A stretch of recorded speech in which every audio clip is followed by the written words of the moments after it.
Ano ba naman kayo? Magkapatid kayo at kambal pa kayo.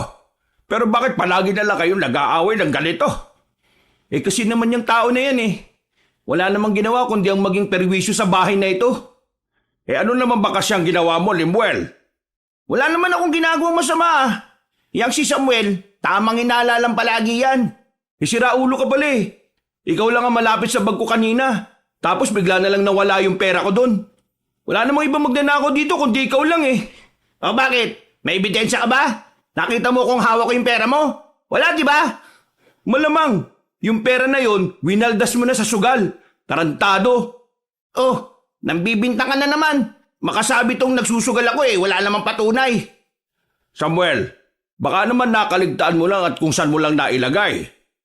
Yan ka na naman, Lu Kakampihan mo na naman yung siraulong yan Hindi ko naman siya kinakampihan. Sinasabi ko lang, hanapin mo muna ng maigit, baka nandyan lang.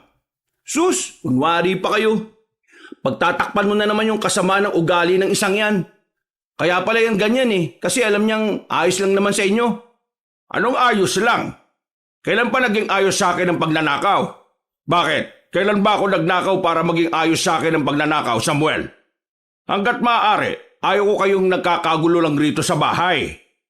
Kung ayaw niyo magkagulo kami, palayasin mo na yan dito. Dahil wala namang kwenta ang taong yan Puro sakit ng ulo lang yung dala niya rito. Hindi ko nagusto yung tabas ng dila mo, Samuel Nagtitimpi lang ako sa'yo. Ikaw pa nagtitimpi Ikaw pa talaga. Para sabihin ko sa'yo, matagal na ako nagtitiis sa ugali mo. Konting-konti na lang, Limuel. Konting-konti na lang at bibinggo ka na sa akin. Pinagbabantaan mo ba ako? O ano? Tama na. Diyos ko naman sawin mo yung si Samuel.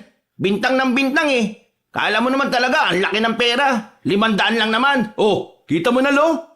Alam niya kung magkano yung pera ko. Wala naman akong pinagsasabihan nun. Limuel naman. Sige na, ibalik mo na. Wala naman akong kinuha Bakit niyo ba ako pinagbibintangan? Paano mo nalaman kung magkano yung pera ko nawawala? Nanguhula lang ako. Magaling ako manghula Hulaan ko. Wala ka ng pera, no? Oh, kita mo na, Lo? Tarantado talaga Hindi nga akong kumuha ng pera mo. Bakit hindi mo tanongin si Buboy? Oh, ayun na pala yung batang yan Hoy, ilabas mo ang pera nito ni Samuel. Ako pinagbibintangan Sipahin kita dyan Limuel naman, wag kang ganyan sa bata. Wala naman po akong kinukuha ang pera Hindi ko po ginagalaw yung pera ni Kuya Samuel. Mihingi naman po ako sa kanya ng maayos kapag kailangan ko po ng pera.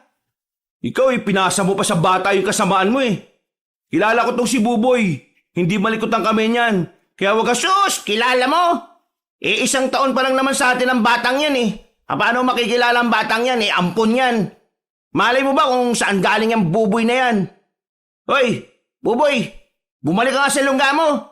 Ako lagi na pagbibintangan dahil sa iyo Doon ka na kung saan ka man nang galing. Nakakairita yung mukha mo. Ampon, ampon, ampon! Lolo! Ay, Limuel naman. Pambihira ka talaga tarantado ka talaga no? Pati bata aanuhin mo? Ha? Aray! Loko ka! Eto ba? Ano? Ha? Ay, wisit ka Hina na suntok mo. Tama na! Natigil lang ang away ng dalawa nang biglang mapahawak si Mambitoy sa kanyang dibdib. Nahihirapan niya itong huminga. Agad namang itong nilapitan ni Samuel at ng batang si Buboy. Lo, anong nangyayari sa inyo? Nahihirapan akong huminga. Nahihilo ako. Sakit ng dibdib ko. Buboy, puntaan mo nga si Kuya Gitoy mo. Pakisabi, hihiramin ko yung tricycle. Sus, arte lang yan. Tanga ka ba? Hindi mo nakikitang nahihirapan si Lolo? Malayo naman yan sa bituka Kung wala ka masabing matino, pwede bang manahimik ka na lang? Ngumisi at natawa na lamang si Limuel. Maya-maya lang din dumating na rin ang kaibigan niyang si Gitoy. Pinagtulungan nilang isakay sa tricycle ang matandang lalaki. Agad naman nila itong naitakbo sa ospital. Nang nasa ospital na, ano na naman ba kasi nangyari? Itong kambal kong siraulo ninakaw na naman yung pera ko. Bakit ba kasi nasa bahay niyo pa yan? Parang anay yan Sisirain niya ng sisirain yung pamilya ninyo. Ipakulong niyo na. Ipakulong? Asa ka pa. Kakampiyan na naman ni Lolo yan. Magmamakaawa na naman si Lolo sa akin na huwag kong ipakulong gaya nung nangyari dati. Kasalanan din naman kasi ng lolo mo eh. Pinagbigyan niya kasi ng pinagbigyan.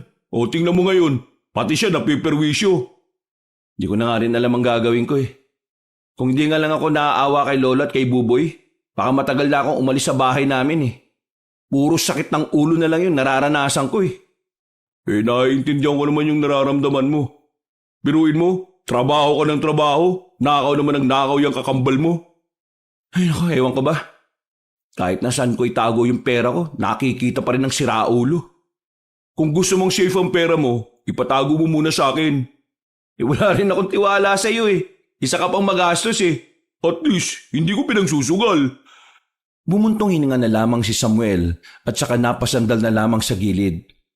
Mga ilang sandali lang, lumabas na rin ang doktor at sinabing nasa maayos namang kalagayan na ang kanyang lolo. Tumaas lang daw ang dugo nito at dahil na rin sa sobrang stress. Olo, kumusta ang pakiramdam niyo? Ay ayos naman na. Wala namang seryosong nangyari sa akin. Kung kaya nang umuwi, uuwi na tayo. Pero kung hindi pa, i-admit na kita. Admit? Wala naman ako malalang sakit eh. Kailangan ko lang daw magpahinga. Lo, pasensya na kanina. Hindi ko lang napigilan yung sarili ko eh. Naiintindihan ko naman ang nararamdaman mo. Huwag ka mag-alala. Kakausapin ko si Lemuel mamaya. Wag na ho. Ipahinga nyo na lang yan. Baka mas lalo lang kayo may stress kapag nakausap nyo pa yung... Baka mas lalo lang kayo may stress kapag nagkausap pa kayong dalawa. Galit ka ba sa akin? Masama lang ang loob ko sa inyo. Pero hindi ito yung tamang pagkakataon para pag-usapan yung bagay na yun. Iuwi na muna kita para mas makapagpahinga ka na maayos. Naghihintay si Gitoy sa labas eh. Ihahatid niya tayo pa uwi. Tumango na lamang ang matandang lalaki. Ngumiti na lamang ito ng papilit. Maya-maya lang din ay bumiyahin na rin sila paalis. Nang makarating na sila sa bahay nila, wala na roon ang lalaking si Lemuel. Ubos ang pagkain sa lamesa. Ayon sa batang si Buboy, kinain yun ni Lemuel at nagsama pa talaga ng mga barkada. Gustong sumabog sa galit ni Samuel, pero kinalma na lamang niya ang sarili niya alang-alang sa kanyang lolo Bitoy. Kinagabihan, Kuya Samuel, saan ka po pupunta? Napansin siya ng batang si Buboy nang papalabas na siya ng bahay nila. Lumapit muna siya rito at ginulo ang buhok ng bata. Diyan ka lang, sa sideline muna ako. Kailangan natin ng pera eh. Sa susunod na linggo pa kasi ako makakapasok. Kuya Samuel, pasensya na po. Wala po akong may bigay na pera. Ano ka ba? Di mo naman kailangan magbigay ng pera, no? Ang bata-bata mo pa. Ang kailangan mong gawin, mag-aral ka ng maigi.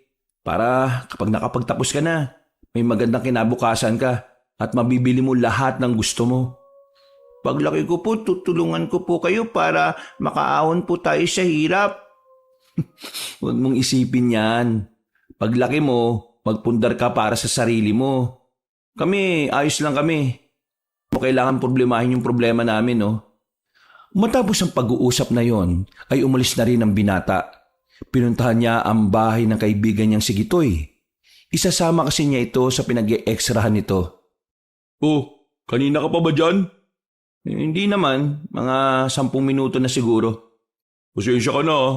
Nagtalo pa kasi kami ni Mama at ni Papa eh. Bad trip ngayon si Erpat kaya yan. Hindi ako makakagamit tuloy ng tricycle. Ayos lang ba sa'yo na lakarin na muna natin patungong sakayan? Oo naman, sanay naman ako maglakad eh. Bawi na lang ako next time.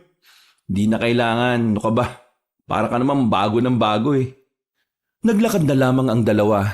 Dumaan sila sa medyo liblib dahil ayon kay Gitoy, mas malapit ang daan doon patungo sa terminal.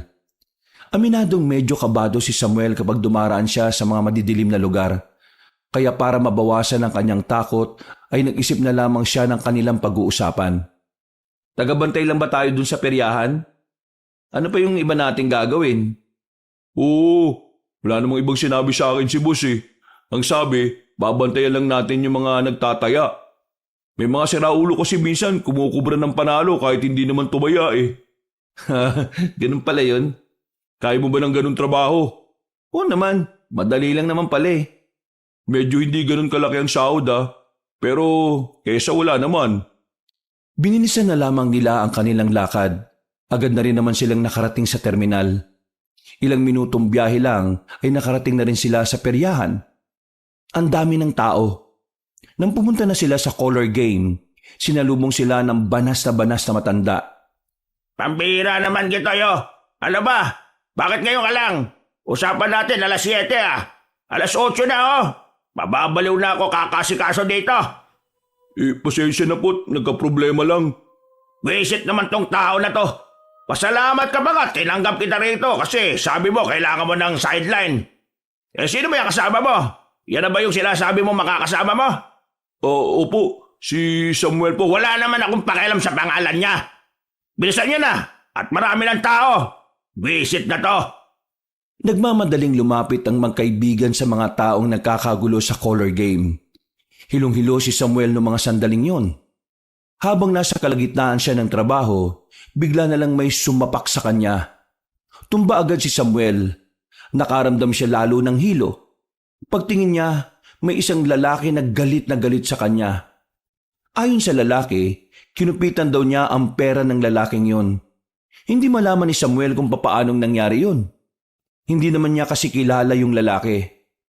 Mabuti na lang ay naawat naman sila kaagad. Mabilis namang umalis ang lalaking sumuntok sa kanya. Wisit naman!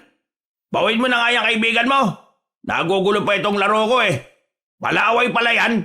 Baka mangupit din yan dito Halika na nga muna rito pre. Hinila siya ni Gitoy papunta sa gilid. Napahawak na lamang si Samuel sa labi niya. Pre, kilala mo ba yun? Hindi ko kilala yun. Wala rin ako nakakaaway. Kaya hindi ko nga alam kung... Teka, pareho tayo nang iniisip. Wisit talagang limil yun May ginawa na naman siguro siyang katarantaduhan at ako na naman ang napagbintangan. Baka naman mag-away pa kayo niyan. Kagagaling lang ng ospital ng lolo nyo. Hindi ko na kayang tiisin pre. Nakakapuno na ng pasensya. Sa susunod, magugulat na lang ako. May babaril na sa akin umalma ka nga. Sipin mo na lang ang lolo mo, tsaka si Buboy. Kapag nagsuntukan na naman kayo at nakita ng bata, baka matroma na yung bata, pre. Oo, sige. Kalmado na ako. Dito ka lang Susubukan kong kausapin si Mang Efraim para makabalik tayo kaagad. Sandaling umalis ang binatang si Gitoy. Nang bumalik ito ay bagsak ang balikat nito. Pinaalis na sila ni Mang Efraim at naganap na lang din ng iba. Wala na silang magagawa kundi ang umuwi na lamang. Habang naglalakad, pasensya na pre dahil sa akin nawalan ka na rin ng sideline. Wala ka namang kasalanan, ano ka ba naman? Yung kakambal mo ang dapat sisihin. Kung wala siyang ginawang kalokohan, wala sanang ganito pre. Bugbugin na kaya natin yung kambal mo. O kahit pakita mo na lang sa akin na binubugbog mo. Nanggigigil na rin ako Huwag ko lang talaga siyang makikita ngayon. Nang may mapadaang tricycle, ay agad na rin silang nakasakay. Mabilis lang naman ang biyahe kaya nakarating na rin sila sa terminal. Nang maglakad na sila papasok ng kanilang baryo, nakita ni Samuel ang kanyang kakambal na kaswal na naglalakad habang nagbibilang ng pera. Hindi na siya nagsayang pa ng oras. Nagmamadali siyang nilapitan si Limuel. Sinuntok niya kagad yon sa batok. Nang matumba ang binata, umibabaw siya at saka pinagsusuntok pa yun ng marami.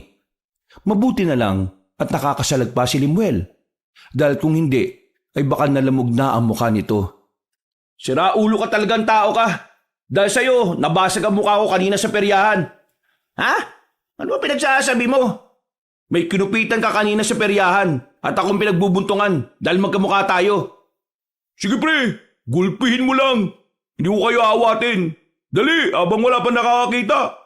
Hoy, konsentidor ka rin no? Visit ka. Ano? Ha? Masakit ba? Ano? Wala akong ginagawang masama Nang makita ni Samuel na dumugo na rin ang labi ng kanyang kakambal, ay agad na rin siyang umalis sa ibabaw nito. Mahilo-hilo si Limuel, pero walang pakialam si Samuel. Matagal na siyang nagtitimpi rito at kahit na anong gawin niyang pag-unawa, may limitasyon pa rin talaga ang kanyang pasensya. Huwag ka na magkaila. Kahit na magdahilan ka, hindi ako maniniwala sa'yo. Dahil kung meron mang tao na hindi dapat pagkatiwalaan sa buhay ko, ikaw lang yun. Ang dami mong drama. Ang sabihin mo, lampa ka. Kaya hindi ka nakapalag. Kung sino man yung umano sa'yo, dadamay mo pa ako. Ano ba talagang problema mo, Limuel? Inuunawa ka naman ah. Bakit ka ba ganyan? Wala ka ba talagang gagawin na ikakatuwa naman namin? Sino ba kasing nagsabi na intindihin niyo ako?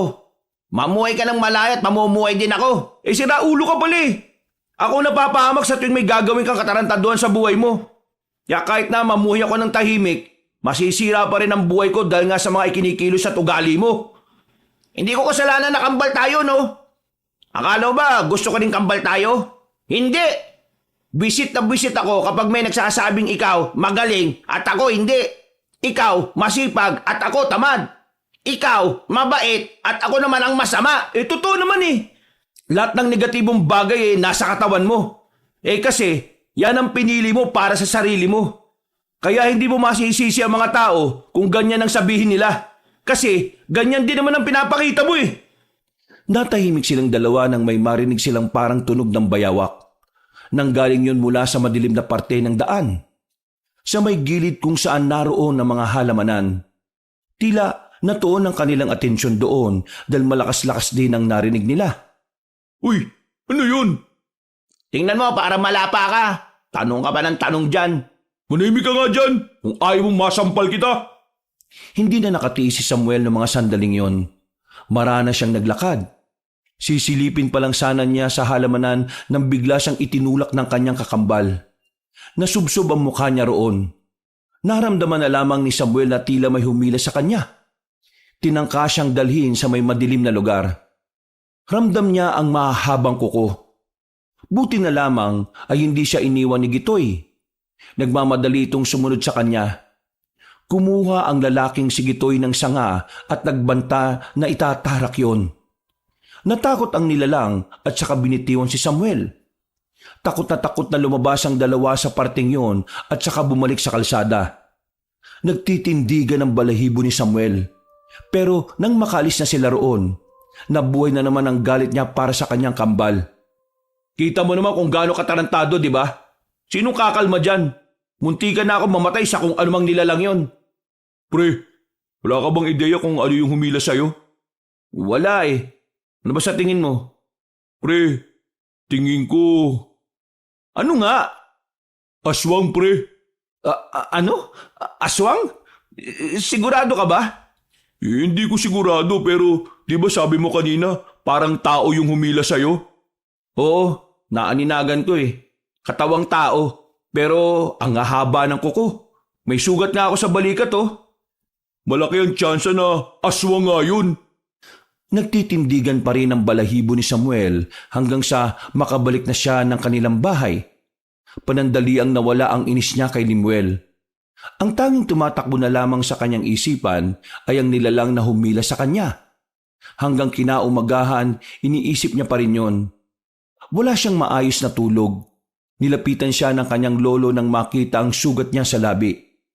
Oh, ano nangyari dyan sa labi mo? Nag-away na naman ba kayo ni Limuel kagabi?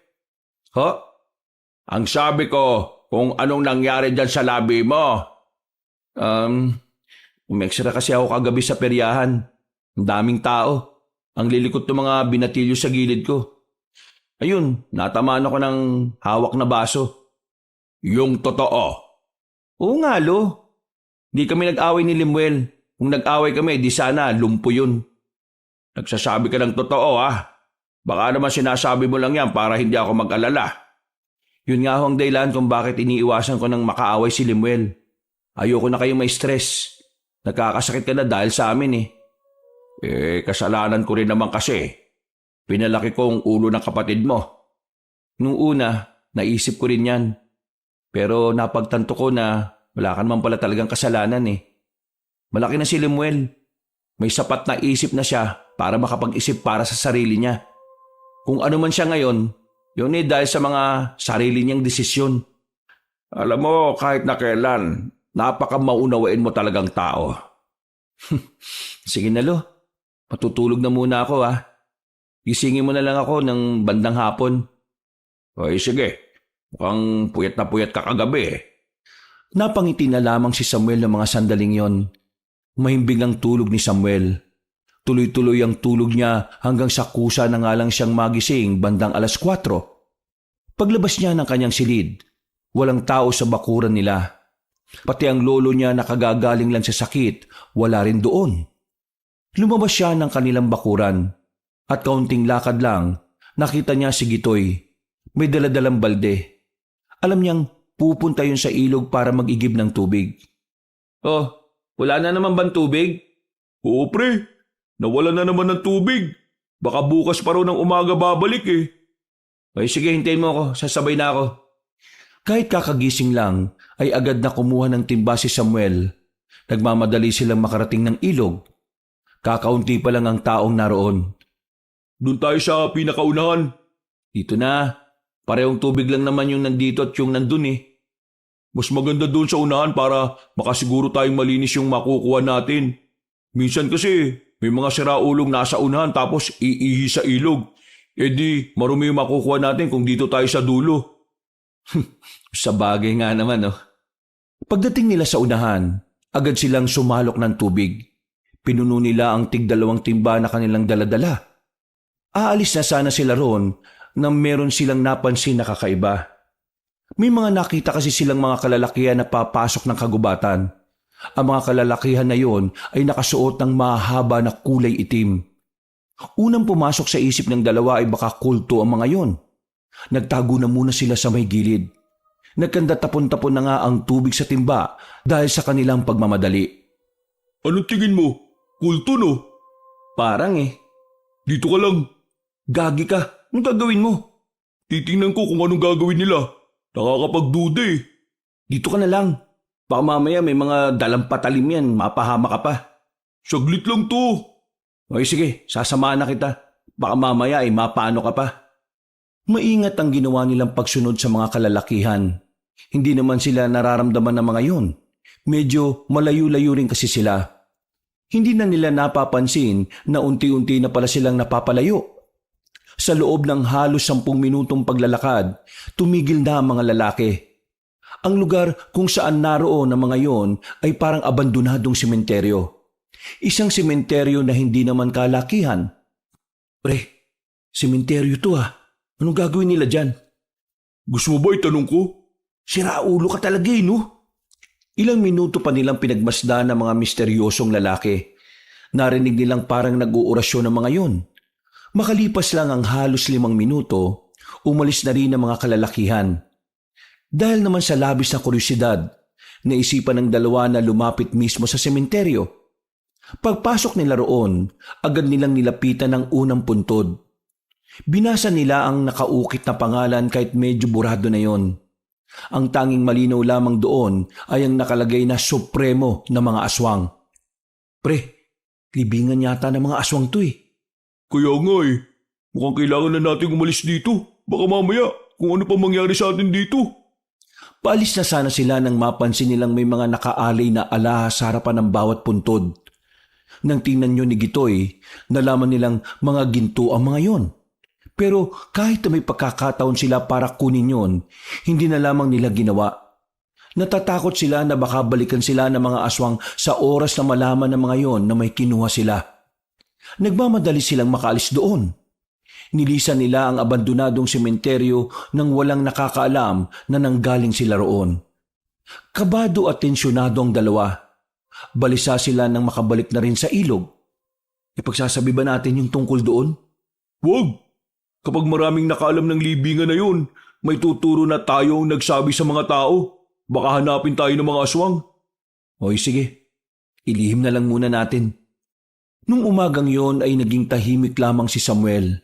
Sa halip na maghahanap sana siya ng sideline habang wala pang regular na trabaho niya, mas pinili na lamang niyang huwag umalis ng bahay. Kahit wala naman siyang ginagawang masama, nababahala siya na baka bigla na lamang may lumapit na aswang sa kanya. Kinagabihan, Lo, hindi pa ba uuwi si Buboy? Mag-aalas 8 na ah. Iatid naman sila ni paring Nolan dito eh. Siguro mas mabuti pa sunduin ko na. Hindi na, dito ka na lang. Magpapagod ka pa. Nakamotor naman sila eh. Susundin ko na lang po. Malapit lang naman eh. Gagastos pa ng gasolina eh. Pwede ko naman lakarin. O siya, sige, ikaw ang bahala. Palabas na sana ng bahay si Samuel na makasalubong niya sa pintuan si Lemuel. Amoy alak ang lalaki. Nakangiti na naman ito na para bang handa na naman mambwisit. Lo, meron akong sasabihin sa'yo. Oh, nakainom ka na naman. Ang mabuti pa matulog ka na. Alam mo ba tong si Samuel? Nakita ko kanina nga hapon, pumasok sila sa kagubatan. Kasama niya si Gitoy. Oh, Samuel?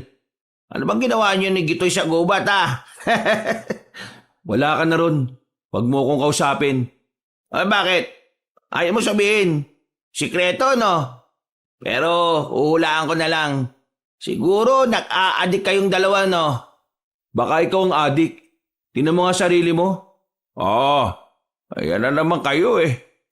O baka naman may ginagawa kayong kababalagan. Sabihin mo nga sa akin, sino ang bading sa inyong dalawa? Lemuel, huwag ka na magsimula ha. Hayaan nyo na, Lo. Wala naman akong panahon para sa mga taong walang laman ng utak. Sige na, susundin ko na lang mo si Buboy. Ay, ayaw pag-usapan. Pero ayos lang naman. Ang ganda nga pag pinagsama yung pangalan yung dalawa eh. Sam Toy o kaya Git Sam. Huminga na lamang ng malalim si Samuel. Pigil na pigil ang galit niya. Alam niya kasi na kapag nagkagulo na naman sila ay maaaring ma-ospital na naman ang kanilang lolo. Umalis siya ng bahay ng mainit ang ulo, pero itinuon na lamang niya ang atensyon sa pagsundo kay Buboy. Maya-maya pa, narating na rin niya ang bahay kung saan naroon ang bata. Boy, kailangan mo na umuwi. Bukas naman ang laro. Gusto ko po sana kalaro si Kimberly, pero uuwi na pala. Anong oras na rin kasi? Kuya, hindi po ba tayo sasakay? Hindi na. Wala na masasakyan din eh. Isa pa, malapit lang naman. Kasi sabi po ni Kimberly, meron daw po kasing halimaw na nagpapakita sa daan natin eh. Nako, tinatakot ka lang ni Kimberly para hindi ka umuwi, no? Narinig ko rin po kasi sa tatay at nanay niya. May raw po. Ano? Aswang daw po eh. Alin? Aswang po. Narinig ko po sabi ng papa at mama niya, baka raw po may aswang na rito sa atin. Hindi na nakapagsalita pa ang lalaking si Samuel. Pero aminado siya na nakakaramdam na naman siya ng takot. Kahit na hindi naman malamig ang klima nung oras na yon, ginaw na ginaw ang pakiramdam niya. Binilisan na lamang niya hanggang sa makarating na nga sila sa kanilang bahay. Hindi maiwasan ni Samuel na hindi mabahala. Kahit na alam naman niyang wala siyang ginagawang masama, pakiramdam niya ay nasa panganib ang kanyang buhay. Ilang araw pa ang nakalipas. Napapansin ni Samuel na ang daming pera palagi ng kanyang kakambal. Nahihiwagaan na siya kay Lemuel. Wala naman kasing trabaho ang isang yon. Dahil sa labis na kuryosidad, pinasok ni Samuel ang silid ng kanyang kakambal. Hinalungkat niya ang mga gamit. Nakita niyang ang daming pera ng binata. Hindi na muna niya kinausap si Lemuel. Nag-obserba muna siya sa lalaki. Ilang araw pa ang nakalipas, nakita niya itong papaalis ng bahay kahit na alanganing oras na ng gabi. Sinundan niya ang kanyang kakambal. Habang naglalakad, napapansin niyang pamilyar na ang lugar na kanilang dinaraanan. Lintik na to. Papunta na to sa abandonadong sementeryo Hindi kaya tama ang hinala ko? Hindi niya tinigilan si Lemuel sa kakasunod hanggang sa tuluyan na nga niyang natuklasan kung saan galing ang pera ng kanyang kapatid. Nakita mismo ng dalawang mga mata niya na binubungkal ni Lemuel ang isang puntod. May dala-dala pala itong pala. Mga ilang sandali lang, naramdaman na lamang nila na meron ng paparating. Nakuha na rin ni Lemuel ang gusto niya. Nauna na yung umalis. Habang si Samuel naman sandali pang natigilan doon sa takot na baka makita siya ng mga nakaitim na lalaki. Narinig niya pa ang mga kalalakihan na yon ay isang miyembro pala ng mga aswang. Lintik, munti ka na ako dun Nakahawak pa siya sa kanyang dibdib dahil sa sobrang kaba. Hindi na siya nagsayang pa ng oras. Nilisan na rin niya ang lugar na yon. Naisipan na lamang niyang umuwi sa kanilang bahay. Pagdating niya roon, nakita niya si Lemuel na nasa bakuran na nila. Kalmadong naninigarilyo habang may hawak na bote ng alak. Hindi nagpatumpik-tumpik si Samuel. Agad niyang nilapitan ng kambal at hinawakan sa kwelyo. Anong ginawa mo, ha? Ano? Uy, ano na naman pa problema mo? Buwang ka na naman ba? Huwag kang magkaila, Lemuel. Alam ko na kung saan nanggagaling ang pera mo. Malamang sa pagod at pawis. Doon naman nagmumula ang pera, di ba? Maliban na lang kung bibigyan mo ako, edi sa'yo galing. Tarantado ka talaga no? Alam mo ba kung kanino mga bangkay ang ninanakawan mo, ha? Alam mo? Ang hindi ko alam ay yung sinasabi mo. Ano bang sinasabi mo, Samuel? Yan ang epekto kapag umiibig ka sa kapwa mo lalaki. Iwalay na ba kayo ni Gitoy? Visit ka talaga! Oh, ano? Susuntukin mo ako? Ipapalo ko sa mukha mo to. Punong-puno na ako sa iyo, Samuel, ha? Hoy, ano na naman bang nangyayari dito? Ito nga po nyo Kung ano-ano na naman pinagbibintang sa akin. Nagnanakaw daw ako sa bangkay. Anong mananakaw ko ron? Alam mo, Lo, itong si Samuel, lulong na. Lo, totoo sinasabi ko. Sinundan ko siya ngayon lang. Nakita ko talaga. Kaya ka nagkakaganyan kasi ikaw yung walang trabaho Inggit ka lang sa akin kasi meron ako na pagkakakitaan. Tigilan mo na nga ako, Samuel. Para kang bata na naiinggit Sabihin mo lang kasi kung gusto mo ng pera, mamimigay naman ako Kailangan mo pa talagang gumawa ng kwento no? Hindi ako naiinggit sa'yo kasi wala namang kaiinggitan sa'yo. Lo, maniwala kayo. Itong si Lemuel, pinagnanakawan yung puntod ng mga patay sa abandonadong sementeryo. Ano? Abandonadong sementeryo? Oo, Lo. Hindi ka maniniwala sa mga sasabihin ko. Yung abandonadong sementeryo na yon, dinalaw ng mga lalaking nakaitim. At narinig ko kanina na ang mga lalaking yun pala ay mga aswang. Ano? Mga aswang? Tingnan mo, Lo. Sira ulo talaga tong apo ninyo no? Paano ko ba naging kakambal to kung maluwag ang tornilyo nito sa ulo? Ibalik mo kung anong kinuha mo. Ano? Ang sabi ko, ibalik mo sa mga bangkay na yon kung ano man ang kinuha mo. Huwag niyong sabihin na naniniwala ka sa taong ito. Totoo sila. Totoo ang aswang. At ang abandonadong sementeryo na yon ay libingan ng mga aswang. Teka, Lo. Alam niyo rin po yun? Oo. Isa ako sa mga nakasama sa pagtatayo ng sementeryo na yon. At ang una at huling mga bangkay na inilibing doon ay mga aswang. Nang malaman na aswang ang mga inilibing doon, umalis na kagad kami. Sa pagkakaalam ko, ang mga alahas o ginto na inilalagay nila sa mga puntod ay parte ng kanilang ritual. Naniniwala kasi sila na sa mga mamahaling bagay na kanilang iaalay, mas magiging malakas ang kaluluwa ng mga yumao nilang kamag-anak. At kapag malakas ang kaluluwa, mas madali nilang maibabalik ang buhay. Kalokohan naman itong maglolo na to. Ano ba pinagsasabi niyong dalawa dyan? Aswang-aswang ang potek. Lemuel, ibalik mo sa kanila kung ano ang para sa kanila. Baka malagay sa panganib ang buhay mo niyan.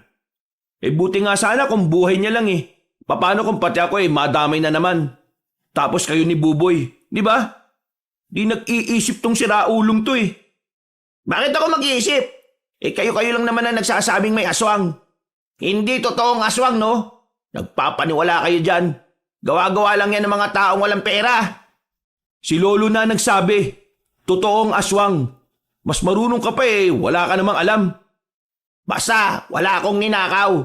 Wala akong pinuntahang sementeryo. At higit sa lahat, walang aswang. Kaya tigilan nyo na ako sa ganitong usapan, no? Gusto ko mag-relax kasi nakakapagod ang trabaho ko. Pakiusap lang Ayaw ko rin naman ng gulo. Hindi mo ako maloloko, Lemuel. Nakakita kita kanina. Ay naku, bahala ka. Ikaw naman yan Hindi naman kita pipilitin kung ayaw mong maniwala. Basta ako, nagsasabi ako ng totoo. Kapag may nangyaring masama sa buhay namin dahil sa kagagawan mo, itong tatandaan mo, mayayari ka sa akin.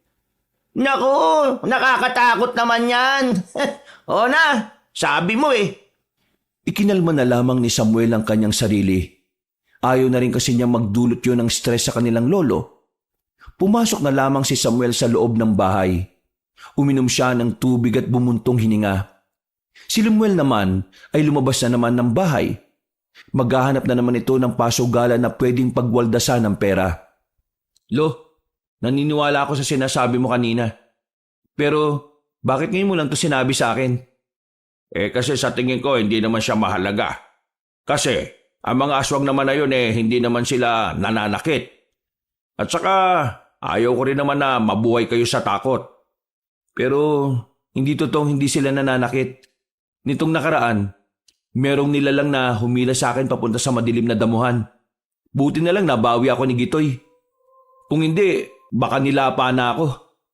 Sigurado ka bang aswang yon? Hindi ako sigurado. Pero ngayong napatunayan ko na totoo at meron talagang aswang dito sa atin, hindi malabong aswang din yun. Sinabi mo sana kaagad sa akin para naman nakahanap ako ng pangontra sa bayan. Hindi ko na sinabi sa inyo kasi alam kong gagastos ka pa para lang sa pangontra. Pero yung ginawa ni Lemuel, mabigat talagang kasalanan yun. Sa oras na malaman ng mga aswang kung sino yung bumaboy sa mga kamag-anak nila, malalagay talaga sa panganib ang mga buhay natin pare-pareho. Huwag ka mag-alala, akong bahala. Hindi ko kayo pababayaan. Bakit Anong gagawin nyo? Kung kinakailangan na labanan ko sila, gagawin ko. Hindi mo sila kakayanin, Mababangis sa mga aswang Yun ang pagkakaalam ko, Isa pa, wala naman sanang ganito kung pakikinggan lang tayo ni Lemuel. Wala na tayong magagawa kay Lemuel. Ang magagawa na lang natin siya ngayon, paghandaan ang panganib na maaaring dumating sa atin. Isang malalim na paghinga ang ginawa ng matanda. Kitang-kita ni Samuel ang pag-aalala base sa reaksyon ni Mang Bitoy. Lumipas pa ang mga araw, naging maayos naman ang kanilang buhay. Payapa at walang aswang na nagpaparamdam. Mas lalo tuloy lumakas ang loob ni Lemuel na paniwalaang hindi naman talaga totoo ang mga nilalang na yun. Magandang hapon sa maglolong naniniwala sa aswang. Nandito na ako, ang nag-iisang matino sa pamamahay na to. O ito, binili ko yan, masarap yan. Di kami nakakain na galing sa'yo kasi alam naman namin kung saan galing ang perang pinambili mo. Ito naman si McPride. Bahala nga sa buhay mo. Nasaan na ba yung ampon dito? Siya na lang ang kakain nitong pagkain na to. Huwag mong guluhin, natutulog. Lemuel, kailan ka pa talaga titino? Oh, bakit? Matino naman ako Kayo itong wala sa katinuan na naniniwalang may mga aswang. Mabuti pa, huwag niyo na lang akong pansinin. Ganyan naman kayo sa kabutihan ko, di ba? O sige, lalabas na muna ako. Kain na muna kayo kapag nagutom na kayo. Pakaway-kaway pa ang lalaki. Napapailing na lamang si Samuel. Sa pinapakita kasi ng kanyang kakambal, alam na niyang wala naman itong ipagbabago. Makalipas ang isang oras, lumabas na muna si Samuel para puntahan ang kanyang kaibigang si Gitoy. Maghanap kasi sila ng pwedeng mapasukan sa perya. Hindi na kasi talaga nakabalik pa si Samuel sa factory. Nalugi na kasi ang factory kaya nawalan na rin siya ng trabaho. Ano pre? May mapapasukan pa kaya tayo doon? Good news! Pinababalik tayo ni Mang Ephraim. Basta wag na lang daw tayong gagawa ng gulo. Hindi naman talaga akong gumawa ng gulo Oo nga, alam naman natin yun. Pero hayaan mo na. Ang malaga, magkakaroon na tayo uli ng sideline. Pre, meron nga pala akong ikukwento sa'yo. Tumigil si Samuel sa paglalakad at gumilid na muna sila. Huminga ito ng malalim. Tumingin-tingin muna sa paligid kung may ibang makakarinig. Nang masigurong sila lamang ang naroon, agad na rin niyang ikinuwento sa kaibigan niya ang mga nangyari. Maging si Gitoy ay hindi rin makapaniwala. Sira ulo! Bakit niya ginawa yun? Imposibleng hindi niya alam na mga aswang yung mga naroon. Kinakabahala ko nga ito Si Lolo at si Buboy, baka mamaya mapahamak pa sila. Ay nako, pambirang buhay naman kasi talaga Sa dami ba naman kasi ng magiging kakambal si Lemuel pa? Kasalanan ng mga magulang niyo yan Maling posisyon yata nagawa nila kaya yung kapatid mo sira ulo. Nakarating naman sa peryahan ng dalawa at nakapagsimula ng trabaho ng mapayapa. Swabe ang kanilang pagtatrabaho. Makalipas lang ang ilang oras, natapos na rin sila. Nag-uuwian na rin ang mga tao. Pinalapit sila ni Mang Efraim para ibigay ang kanilang sahod. Eto. Dahil maayos kayo ngayon, tatagdagan ko ng 100. Uy, yun oh. Salamat boss ha. Ilang gabi pa tayo rito bago ang pista. Kung magiging ganito kayo palagi, baka matuwa ko sa inyo at dagdagan ko pa yan. Nako, maraming salamat boss. Kakambal mo talaga yung kaaway ng isa nung nakaraan? Opo, kambal ko po. Napagkamalan lang ako. Kung ako sa'yo, dapat binabaw mo na sa lupa yung kakambal mo kung masama ang ugali. O kaya, ipakain mo na lang sa aswang. Boss, naniniwala ka ba sa aswang? Napatigil si Mang Efraim sa narinig. Hininto nito ang pagbibilang ng pera at marahang tumingin sa kanila. Bumuntong hininga ang matandang lalaki. Totoo mga aswang Nandyan lang sila. Nagkatinginan ng magkaibigan. Nakadagdag pa yun ng pangamba nila. Eto na sahod nyo. Umuwi na kayo at baka madali pa kayo ng aswang. Ito naman si boss, mapagbiro. Pero maraming salamat ulit boss ha. Tara na pre. Naglakad na lamang ang dalawa paalis. Masaya si Samuel noong mga sandaling yon. Mula kasi nang mawalan siya ng trabaho, parang yun ang unang pagkakataon na meron siyang kinita mula sa kanyang pinaghirapan. Pre, paldo-paldo tayo ngayon. Bukas ulit ha. Ako pre, maraming salamat ha. Kahit papaano may ambag ako kay Lolo sa bahay. Mas dadami pa yan kapag tayo nagbantay sa color game ni boss sa mga natitirang araw bago ang pista. Pero teka, kanina pa tayo nakatayo dito ha. Wala naman yatang dadaan na tricycle na ngayon. Gusto mo bang maglakad pagkatapos sa mga kinuwento sa'yo? Ay, oo nga pala no. Nakakatakot nang maglakad kapag gabi ngayon. Napapaisip nga ako Ano kayang ginagawang hakbang ng pamunuan natin no? Alam kaya nila ito? Tingin ko, alam na nila to. Pero wala lang talaga silang pakialam. Parang hindi mo naman kilala si kapitan natin Hindi nagpapaniwala hanggat hindi niya nakikita. Sana nga makita niya ng harapan yung aswang para maniwala na siya no? Sana. Pero teka, mabuti pa hintayin na lang tayo ng konti. Baka mamaya may dumaan na rin na tricycle. Nakatayo lang ang dalawa sa gilid ng kalsada.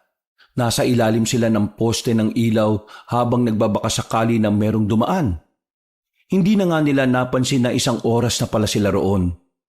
Ganun ang itinagal nila dahil sa takot na baka kapag tinahak nila ang daan ay may makaengkwentro na naman silang aswang. Mabuti na lamang ay nadaanan sila ni Mang Efraim, ang kanilang boss sa peryahan. Nakasakay ito sa maliit na truck. Huminto sa harapan nila. Anong ginagawa niyo dyan? Naghihintay ng mga sasakyan, boss. Sumakay na kayo. Kawawa naman kayong dalawa dyan. Mukha kayong tanga dyan Nagmamadaling makasakay ang magkaibigan. Tuwang-tuwa sila nung mga sandaling yon. Ang akala kasi nila ay aabuti na sila roon ng umaga. Nung una, tahimik lang silang nasa biyahe. Pero binasag na matandang lalaki ang katahimikan.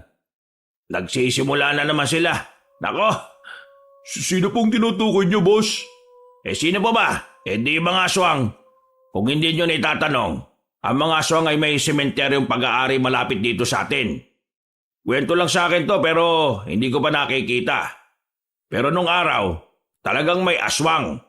Ang pagkakaiba nga lang, ang mga aswang noon parang mga tao lang din. Kasi hindi naman sila nananakit. Parang namumuhay lang din sila ng kagaya ng sa atin. Kakaunti na lang ang nakakalam ng tungkol sa kanila. Kasi may usap-usapan nung araw na lahat ng mga nakakalam na aswang sila pinapatay rin nila. Naniniwala po kami sa sinasabi ninyo.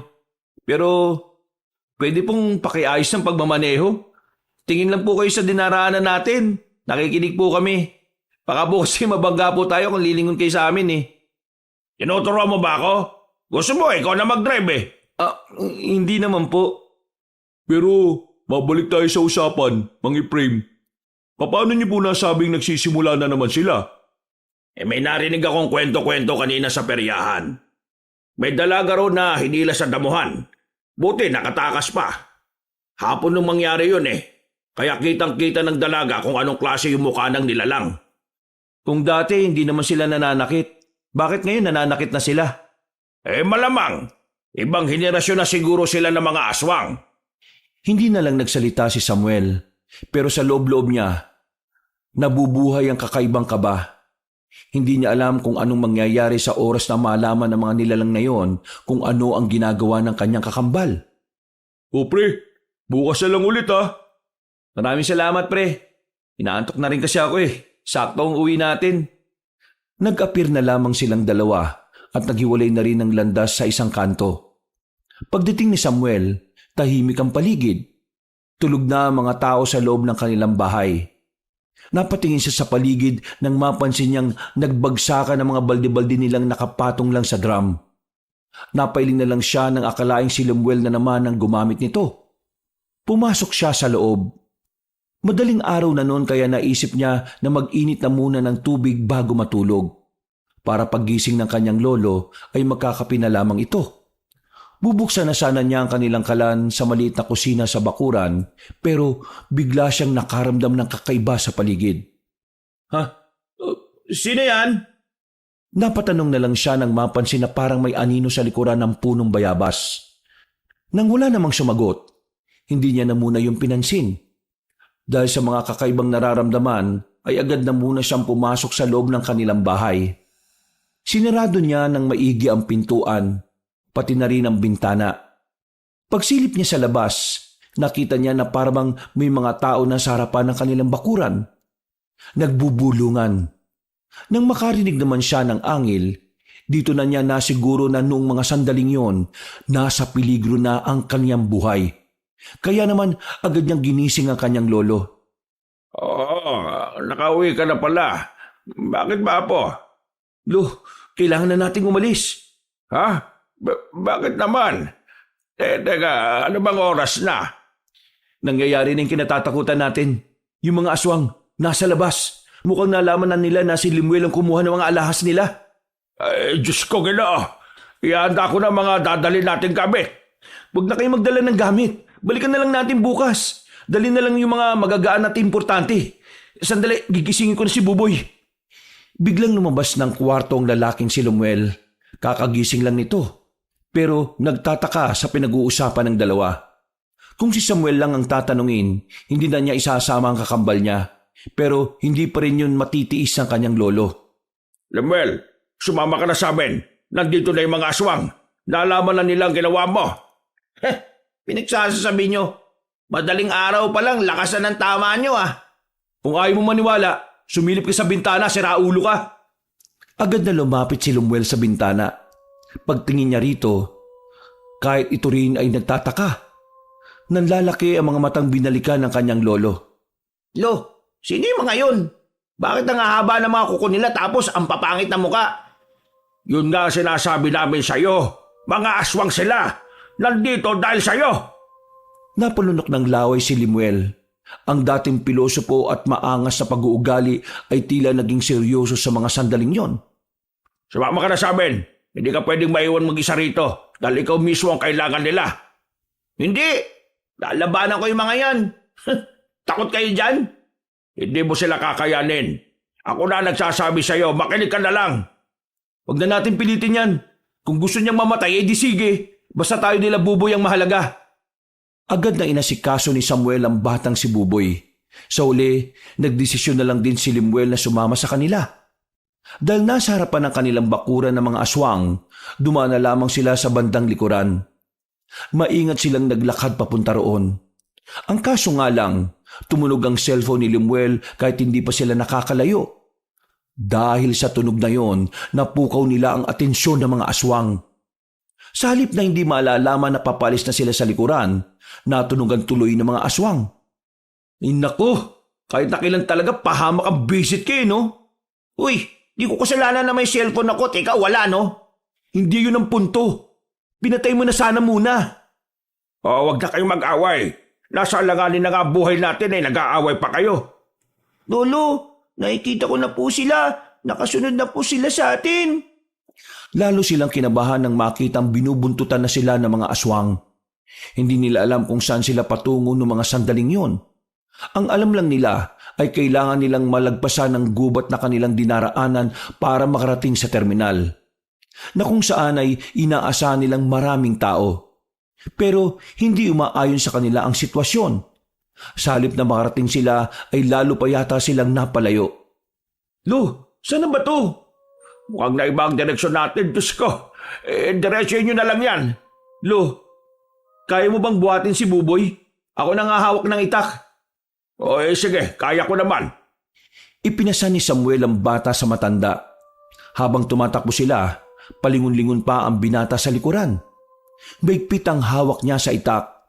Sa mga naririnig nilang anghel na dinig sa kagubatan, tila mas lalong nasisilip ni Samuel ang nakaabang na kapahamakan. Pero kahit na binabalot na ng takot ang kanyang buong sistema, sinisikap niyang maging matapang. Dahil alam niyang siya lang naman ang aasahan ni Mang Bitoy at Buboy. Visit naman tong mga to, ang babagal. Manahimik ka nga. Sarili mo lang naman kasi ang dala mo eh. Sus, may hinang nila lang. Sa kakatakbo nila, narinig na rin nila ang hampas ng tubig sa dalampasigan.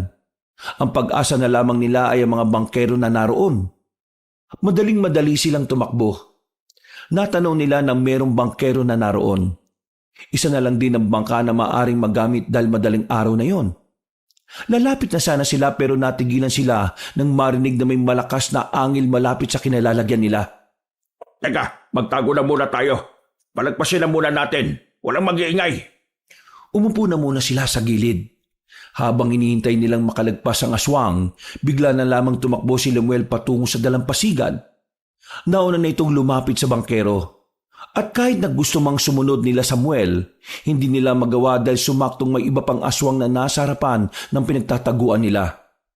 Gigil na gigil si Samuel sa kanyang kakambal nang makitang sumakay ito ng bangka nang hindi man lang sila hinihintay. Nakita niya pang kumaway ito sa kanila bago tuluyang umalis ang bangkang sinasakyan nito. Gustong magwala ni Samuel sa galit pero hindi pwede. Anumang kaunting ingay na magawa nila, siguradong maririnig ng mga aswang. Makalipas lang ang halos 5 minuto, nawala na rin ang mga aswang. Saka lamang silang nakapunta sa dalampasigan. Pero sa kasamaang palad, wala ng bangka ang pwedeng masakyan nila. Nakita niyo ba kung gaano katarantado yung apo mong lagi mong pinagbibigyan? Iniwan niya tayo, kahit na alam niyang mapapahamak tayo. Wala siyang pakialam sa atin. Kuya Samuel, huwag mo naman pungawain si Lolo. Nakakainis kasi yung siraulong yun eh. Bakit ba ganun kasama ugali niya? Kailan ba siya magkakaroon ng pakialam sa atin? Buwisit talagang taong yun oh.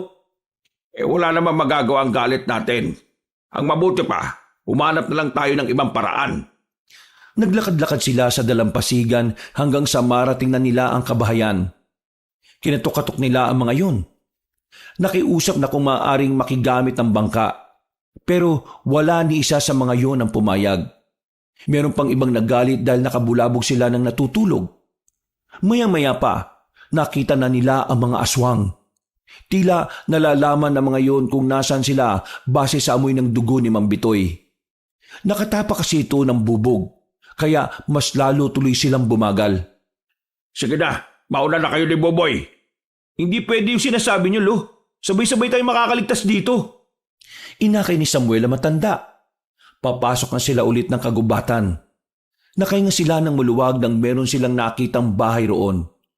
Dali-dali nila itong nilapitan. Tao po! Tao po!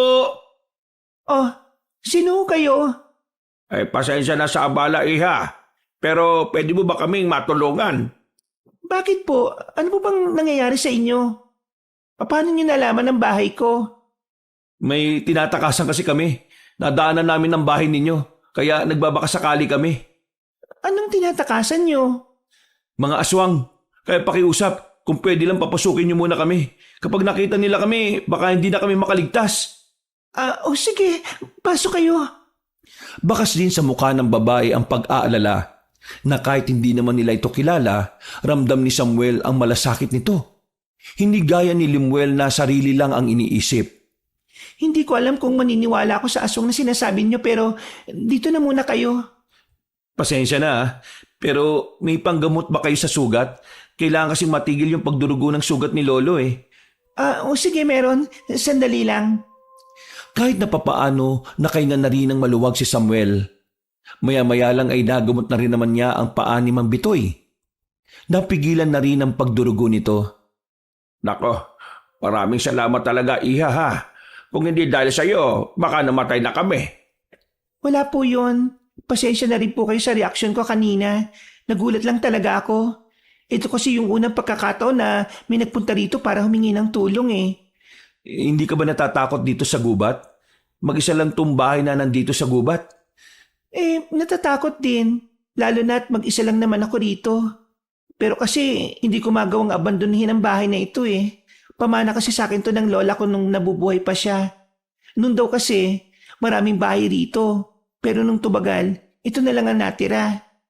Ano nga bang pangalan mo? Leonora po ang pangalan ko. Ako naman si Mang Bitoy. Ito naman si Samuel. At ito naman bata ay si Buboy. Nakakatuwa na sa ganitong paraan tayo nagkakilala. Pero sana maging komportable kayo rito ngayon.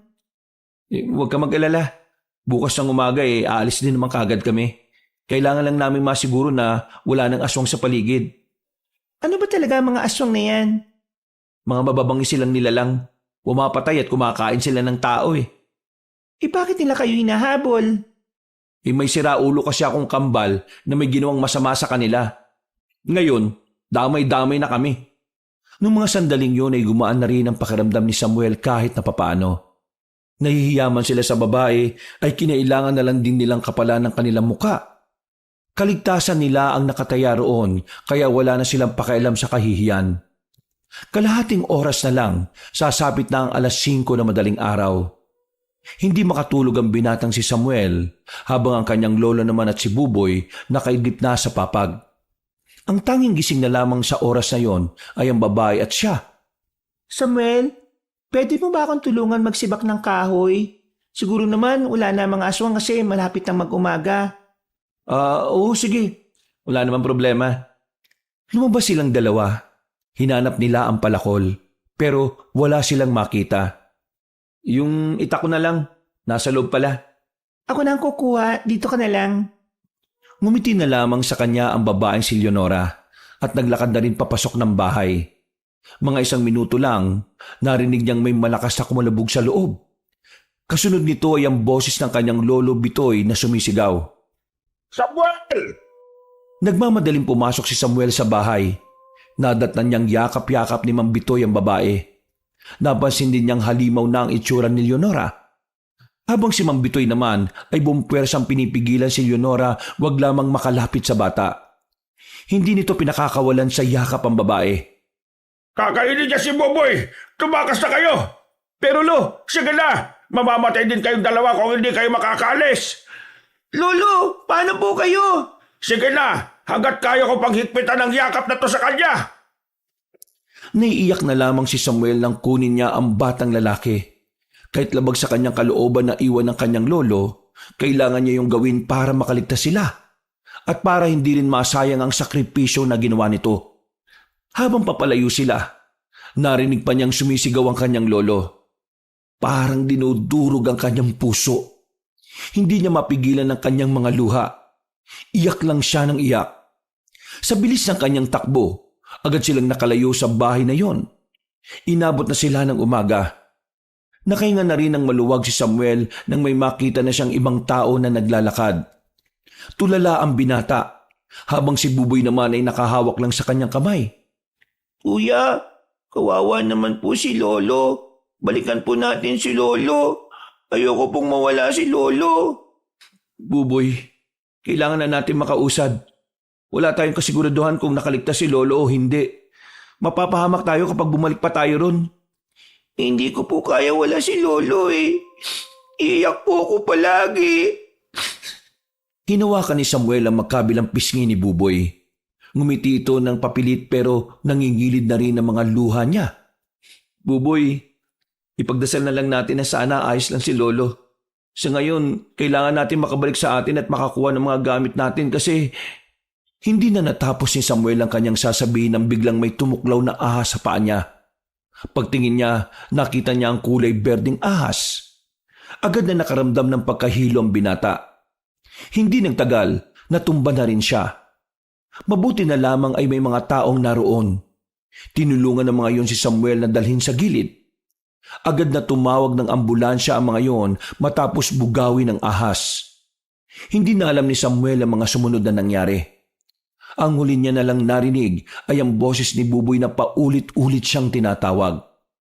Tila mahabang panahon siyang nakatulog. Nang magising siya, sobrang bigat ng pakiramdam niya.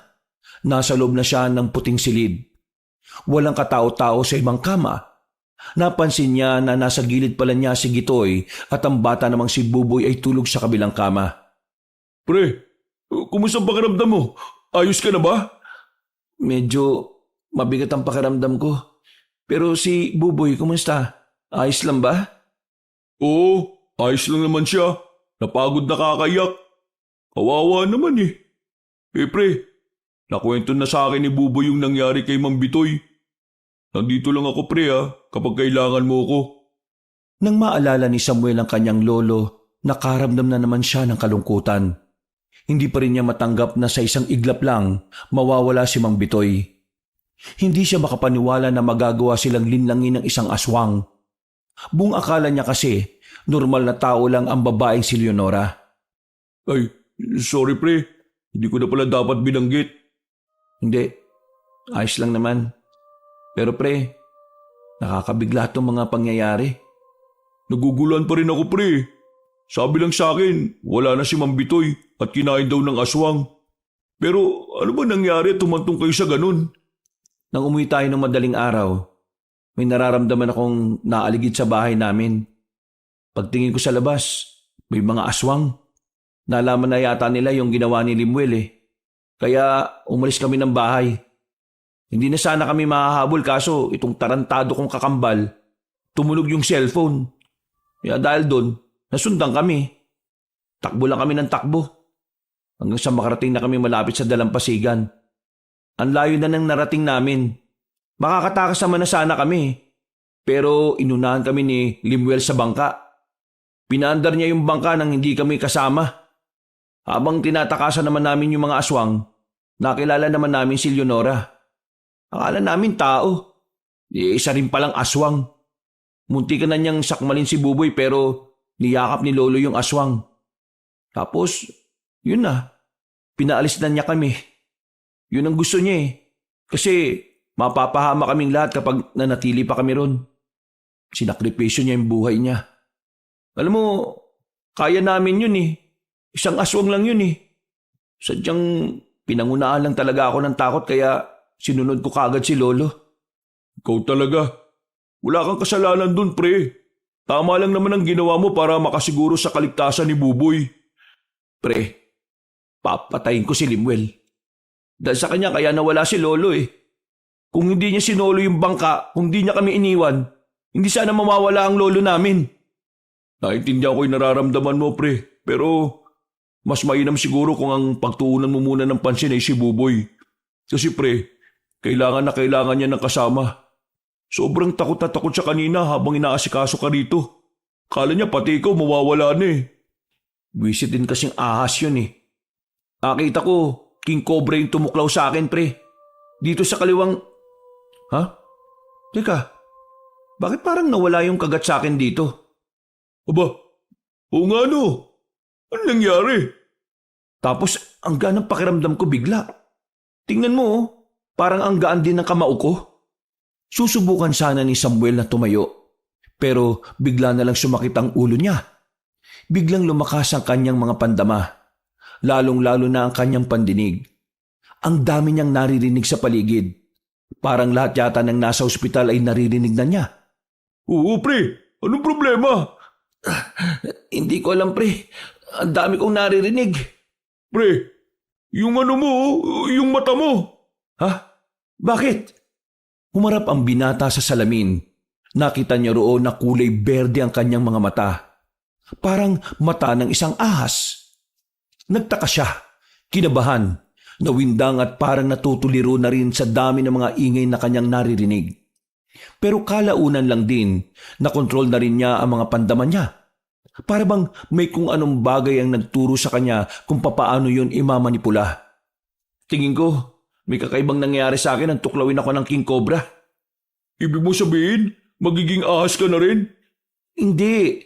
Pero may misteryosong nangyayari sa akin. Ang lakas ng pandinig ko at pakiramdam ko. At sobrang gaan ng katawan ko. Matatawag ba natin tong blessing in the sky? Anong blessing in the sky? Blessing in disguise? Siguro nga pero hindi ko sigurado. Kung sakali mang ganun, magagamit ko to para tapatan ng mga aswang. Ipaghiganti ko si Lolo. Kukunin kong hustisya para sa kanya. Huminga ng malalim si Samuel. Maya-maya lamang, lumabas na rin siya ng ospital. Parang walang nangyari sa katawan niya. Malakas na siya ulit. Mas lumiksi pa nga. May mga nararamdaman siya sa katawan niya na hindi naman niya nararamdaman noon. Gaya na lamang ng paminsan-minsang pagtigas ng kanyang balat. Pati na rin ang pag-init ng kanyang pisngi at kamay. Hindi niya alam kung mga sinyalis ito ng katangian ng isang ahas. Pero pakiramdam niya, hindi na magiging normal ang katawan niya na gaya ng dati. Pre, kung doon muna kaya tayo sa tiyahin ko. Sabi mo, delikado kayo sa inyo eh. Ang totoo niya, naisip ko rin yan. Pero hindi ako kasama. Itong si Buboy lang siguro muna. Total, paborito naman siya ng tiyahin mo, di ba? At paborito naman siya ni Buboy. Naku, matutuwa si Tiya niyan. Kuya Samuel, saan ka naman po pupunta? Baka po may mangyaring masama sa inyo eh. Buboy, may kailangan lang akong asikasuhin. Kailangan ko itong gawin para sa ikatatahimik ng buhay natin. Kakalabanin niyo po ba yung aswang na kumain kay Lolo? Basta, doon ka na muna kay Aling Emma ha. Mas ligtas ka ron. Hindi ka pwedeng nakadikit sa akin. Kasi kamukha ko ang Kuya Limuel mo. Iisipin nila na iisa kami. At baka pati ikaw madamay. Basta po, wag po kayo mapapahamak ha. Wala na po akong kuya kapag nawala kayo. Wala nang matitira sa akin. Pangako yan, Buboy. Babalikan kita kapag ayos na ang lahat. Nung hapon na yon, ay dumiretso na sila sa bahay ng tiyahin ni Gitoy. Malungkot man para kay Samuel na iwan doon ang kanyang kapatid, pero kailangan niya yung tiisin. Dakong 7:00 ng gabi, kasama niya pa rin si Gitoy nang bumalik sila ng kanilang bahay. Pasensya na pre hindi na tayo nakabalik sa peryahan dahil sa mga nangyari. Di, ayos lang naman. Kanina kasi nakausap ko yung kakilala ni Mang Ephraim. Wala rin naman daw mamaya si Mang Ephraim sa peryahan eh. Ha? Bakit daw? Di ko rin alam eh. Hindi rin naman nasabi. O sige, maya-maya umuwi ka na sa inyo. Baka mamaya bumalik ang mga aswang dito, madamay ka pa. Ang totoo niyan pre, gusto ko madamay. Ha? Pinagsasabi mo? Gusto kitang samahan sa laban mo pre. Pre, tahimik ang buhay mo. Madalas ka lang talakan ng nanay mo pero at least safe ang pamilya mo. Baka madamay lang kayo Hindi ko pa ba nasasabi? Lumuwas na ng Maynila si Papa at Mama para dun sa trabaho na papasukan nila. Yung utol ko naman, stay in na sa bayan. Ako na lang ang mag-isa dyan. Kaya wala madadamay. Gusto kitang tulungan kasi nag-aalala rin naman ako na lumakad ka mag-isa. Pre, ikaw lang ang kaibigan ko dito na masasabi ko talagang totoo. Kapag namatay ka pa, lahat ng matitira peke Tropa lang ako kapag may pera ako. O sige na, sumama ka na. Baka umiyak ka pa Yun! Makalipas ang ilang sandali, inihanda na rin nila ang kanilang tutulugan. Magkasamang dalawa sa iisang silid. Nakatago ang mahabang itak sa ilalim ng unan. Inaasahan ni Samuel na sa gabing yon, muling babalik ang mga aswang. Malakas kasi ang kutob niya. Mula kasi nang matuklaw siya ng ahas, para bang pakiramdam niya tama ang lahat ng kanyang hinala. Pre, naririnig mo ba yun? Oo, malayo pa lang sila naririnig ko na. Mukhang hindi nila ako titigilan Akala nila ako si Limuel Wisit na Limuel yan. Sana kung nasan man siya ngayon, malapa siya ng aswang. Kung sabihin natin sa mga aswang na may kakambal ka at si Limuel ang may kasalanan sa kanila. Hindi ko alam kung makikinig sila sa atin Pero susubukan natin. Huminga ng malalim si Samuel. Nilakasan na lamang niya ang kalooban ng lumapit sa pintuan. Pagbukas niya ng pintuan, may nakita na siya agad ng mga kalalakihan na nasa tapat ng kanilang bakuran.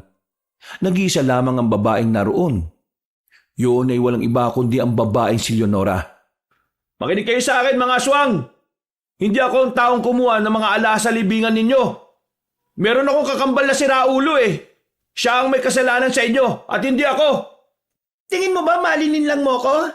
Ikaw lang ang malinin lang at hindi ako. Oo, tama ka.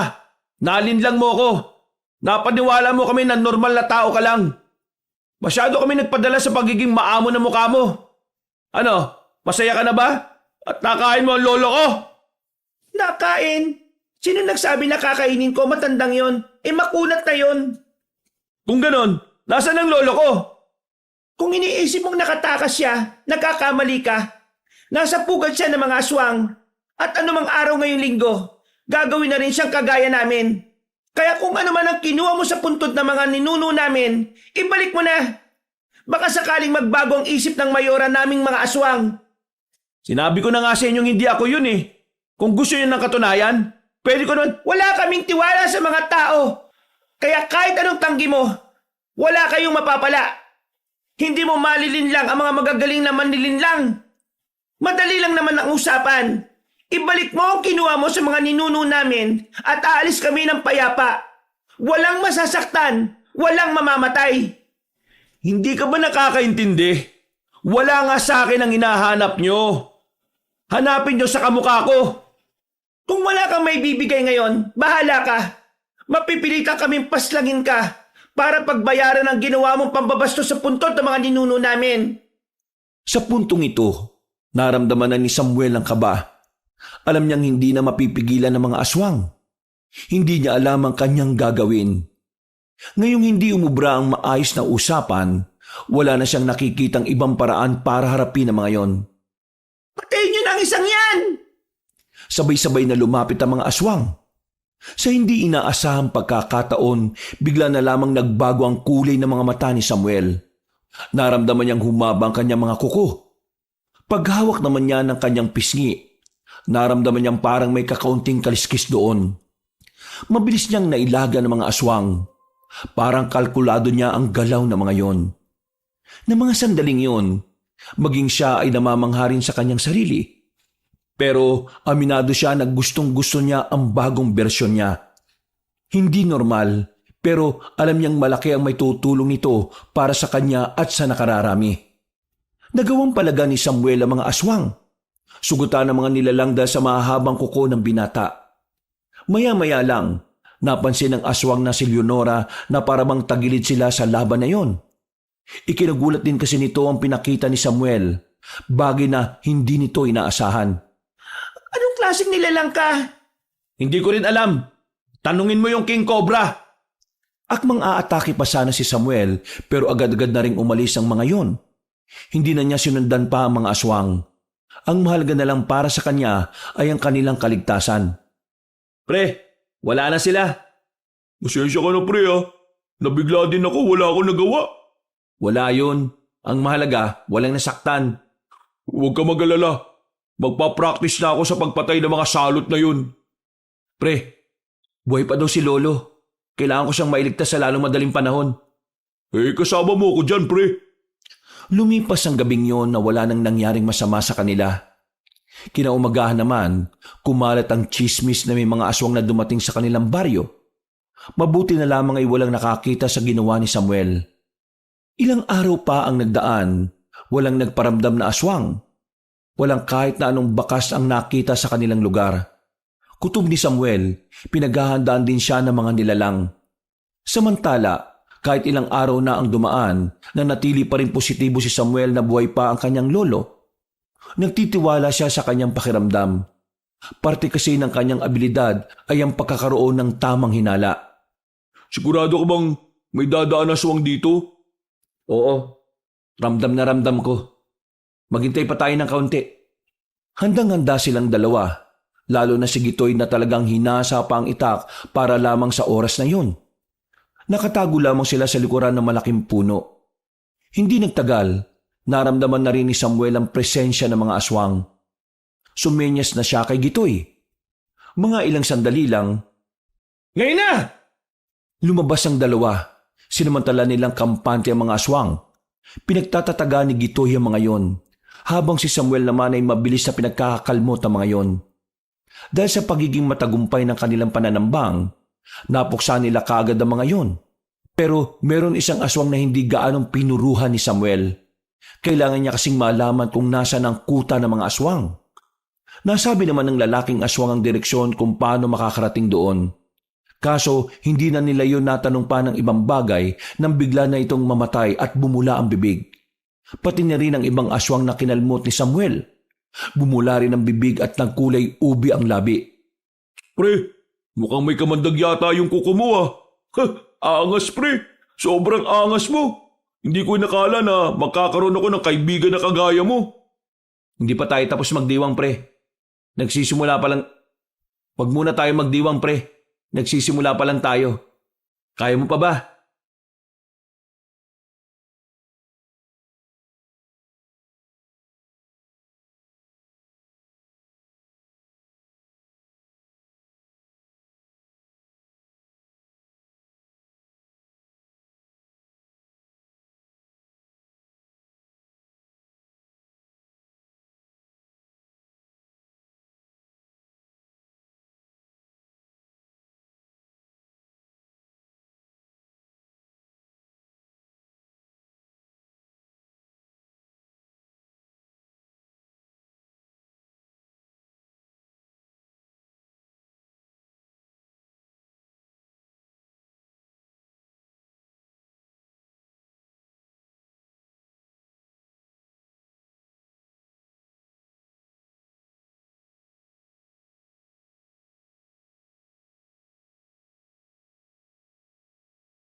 Na meron palang mga nakaabang lang sa dilim at kumukuha ng tamang pagkakataon.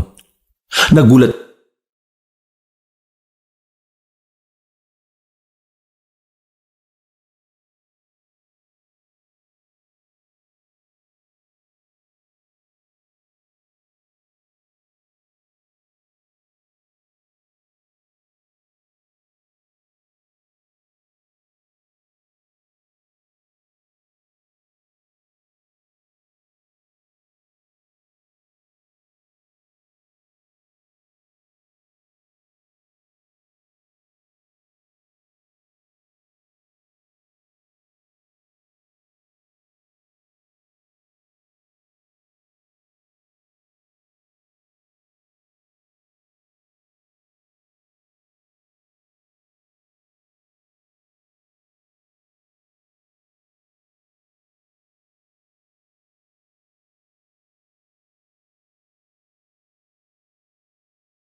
Mang Bitoy, pinakiramdaman na muna niya ang paligid. Parang walang ibang aswang na naroon maliban na lang sa dalawang nagbabantay sa labas. Mabilis na nilapitan ni Samuel ang dalawang banta. Binalian niya ito ng leeg at saka itinarak ang mahahaba niyang kuko. Nang masigurong patay na ang mga yon, sinipa niya ng malakas ang pinto. Nakita niya agad si Mang Bitoy na naroon. Agad-agad niya itong niyakap dahil sa sobrang pagkasabik. Lo, buti naman ligtas ka. Dinala nila ako rito para gawing kagaya nila. Mamaya na tinatawag nilang Yanggaw. Maraming salamat, Apo. Buti na lang dumating ka. Itatakas na kita dito. Sandali, isama na natin siya. Dalawa na lang kami rito eh. Yung iba nauna nang ni Yanggaw. Paglingon ni Samuel sa gilid, nakita niya naman si Mang Efraim. Nakangisi ito sa kanya na parabang matagal nang tinanggap na magiging aswang na sila. Boss, bigla na lang may humablot sa akin nung nakaraan eh. Dinala ko rito. O sige, sabay-sabay na tayong tatakas dito. Paano mo kami tatakas dito? Sandamukal na aswang ang nasa labas. Magtiwala lang kayo sa akin. Pinakita ni Samuel ang kulay berde niyang mga mata, pati na rin ang humahaba niyang kuko. Hindi ako aswang. Saka ako nipapaliwanag sa inyo kapag nakaalis na tayo rito. Tara, sumunod kayo sa akin. Nagmamadali na silang makaalis ng mga sandaling yon. Alam na alam ni Samuel ang mga dadaanan nila na walang aswang. Nang marating na nila ang pinagtataguan ni Gitoy, sinimulan na rin nilang gumapang. Matyaga nilang ginawa yon. Sa awa ng Diyos, nakaalis sila roon at nakabalik sa kagubatan. Hindi sila naging kampante kahit na walang nakakakita sa kanila. Binilisan pa nila ang kanilang lakad hanggang sa tuluyan na nga silang makalayo roon. Pwede na tayo magpahinga rito. Wala na sila. Hindi na nila tayo makikita rito. Boss, kaya pala wala ka sa peryahan. Nakuha ka rin pala ng mga aswang. Alata ba? Buti na lang talaga magaling tong kaibigan ko. Samuel, sabihin mo nga sa akin, ano ba nangyari sa'yo? Bakit ka nagkaganyan? Hindi ko rin alam, Lo eh. Basta, naging ganito ako nang may tumuklaw sa akin na ahas. Isang king cobra. Akala ko nga mamamatay na ako kasi sobrang sama ng pakiramdam ko nung nasa ospital ako eh. Pero hindi. May kakaiba palang abilidad na binigay sa akin yung ahas na yun. Mabuti naman at nagkaroon ka ng ganyang abilidad.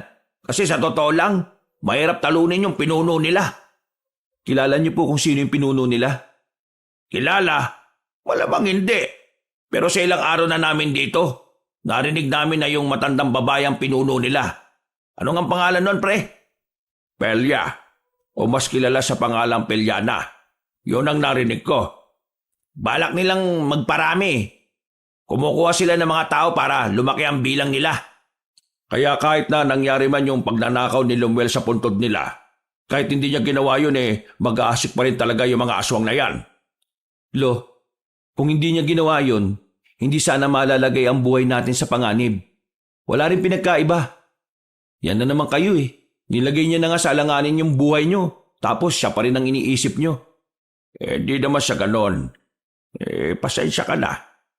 Uy, tama na yan. Wala namang magagawang pagtatalo nyo eh. Saka nyo na lang pag-usapan yung mga personal na problema nyo kapag natapos na natin ang problema na to. Bumuntong hininga na lamang si Samuel. Tinapik na lamang din niya sa balikat ang kanyang lolo. Matapos ang kanilang pagpapahinga, nagsimula na ulit silang maglakad. Kung gusto nyo, doon na muna tayo sa bahay ko. Delikado sa baryo natin dahil ayon nga sa inyo, ilang beses nang nakarating ang mga aswang doon. Sigurado po kayo, boss? Anong klaseng tanong yan? Malamang sigurado ako. Ako nga nag-aalok eh. Magpapasalamat na rin yon dahil niligtas nyo ako. Sige, boss. Maraming salamat rin no. Kailangan din kasi namin ng ligtas na lugar eh. Makalipas lang ang halos isang oras na paglalakad, nakarating na rin sila sa bahay ni Mang Efraim. 2 palapag ang bahay at sementado na rin. Sa sala, merong malambot na sofa. Iilan pa lang ang kagamitan na naroon. Katatapos lang ipagawa to. Pansin nyo naman, kakaunti pa lang ang gamit. Bahay sana namin to ng dati kong asawa kung nagkabalikan lang kami. Kaso hindi eh. Ayaw na. Kaya eto, ako na lang mag-isa. Hindi na lamang nagsalita si Samuel. Maya-maya lang din ay si Mang Efraim na rin ang nagluto. Katuwang nito si Gitoy. habang ang maglolo naman ay nagmumuni-muni lamang sa labas. Huwag kayong mag-alala kay Buboy. Nasa maayos na kalagayan siya. Iniwan muna namin siya sa bahay ng tiya ni Gitoy. Ay mabuti naman kung ganon. Alam kong itatanong mo kung anong nangyari kay Lemuel. Sa ngayon, wala akong balita sa kanya. Nung gabing yun na yung huling beses na nakita ko siya. Kung nasaan man siya, bahala na siya sa buhay niya. Magmula ngayon, ang iintindihin ko na lang ay ikaw at si Buboy. Lo, mahaba-habang labanan to. Kahit na may kakayan ako na labanan ng mga aswang, hindi ko pa rin sigurado kung kailan ko sila matatalo. Kaya sa oras na magsimula ang laban, gusto ko nasa ligtas kayong lugar ni Buboy. Huwag ka mag-alala. Ako nang bahala kay Buboy. Basta ipangako mo lang sa akin na makakabalik ka. Na magsasama-sama ulit tayo. Opo, Lo. Pinapangako ko po yan. Niyakap na lamang ni Samuel ang kanyang lolo. At pagkatapos ng kanilang usapan, sabay-sabay na rin silang kumain. Umaga na nang dalawin ng antok si Samuel. Nagpahinga na muna sila roon. Hapon na nang magising si Samuel. Paglabas niya ng kwarto, nasa bakura ng tatlo na tila kanina pa rin siya hinihintay. Mabuti naman at gising ka na. Halika, may malagang sasabihin sa iyo si Ephraim. Ano po yun? May nakausap ako mga albularyo. Ang totoo niyan, hindi ko naman sila kilala. Pero tingin ko kasi makakatulong sila sa inyo. Kinuwento ko sa kanila yung mga nangyari. Ang sabi ng mga albularyo, kaya pala galit na galit ang mga aswang sa kakambal mo. Kasi hindi lang basta alas ang nakuha niya. Hindi basta alas lang? Ano pong ibig niyong sabihin? Isa sa mga nakuha ng kakambal mo yung ginagamit nila sa pangyayanggaw. Ang singsing ng sinaunang aswang. Ayon sa mga albularyong nakausap ko, yung singsing na yun kasama sa pagriritual para mas maging epektibo ang pangyayanggaw nila. Kung hindi may babalik yon, mas lalo silang magagalit. Kaya ngayon, talagang hinahanap nila yung kamukha mo. At sa mga mata nila, ikaw yon. Dahil kamukhang kamukha mo yung kakambal mo . Pero ang maganda nito, nahikayat ko silang tulungan tayo. Bukas ng gabi, pupunta tayo sa kuta nila at doon natin malalaman kung ano ang gagawin nila. Tutulungan nila tayo dahil kalaban din nila mga aswang . Magandang balita ho yan.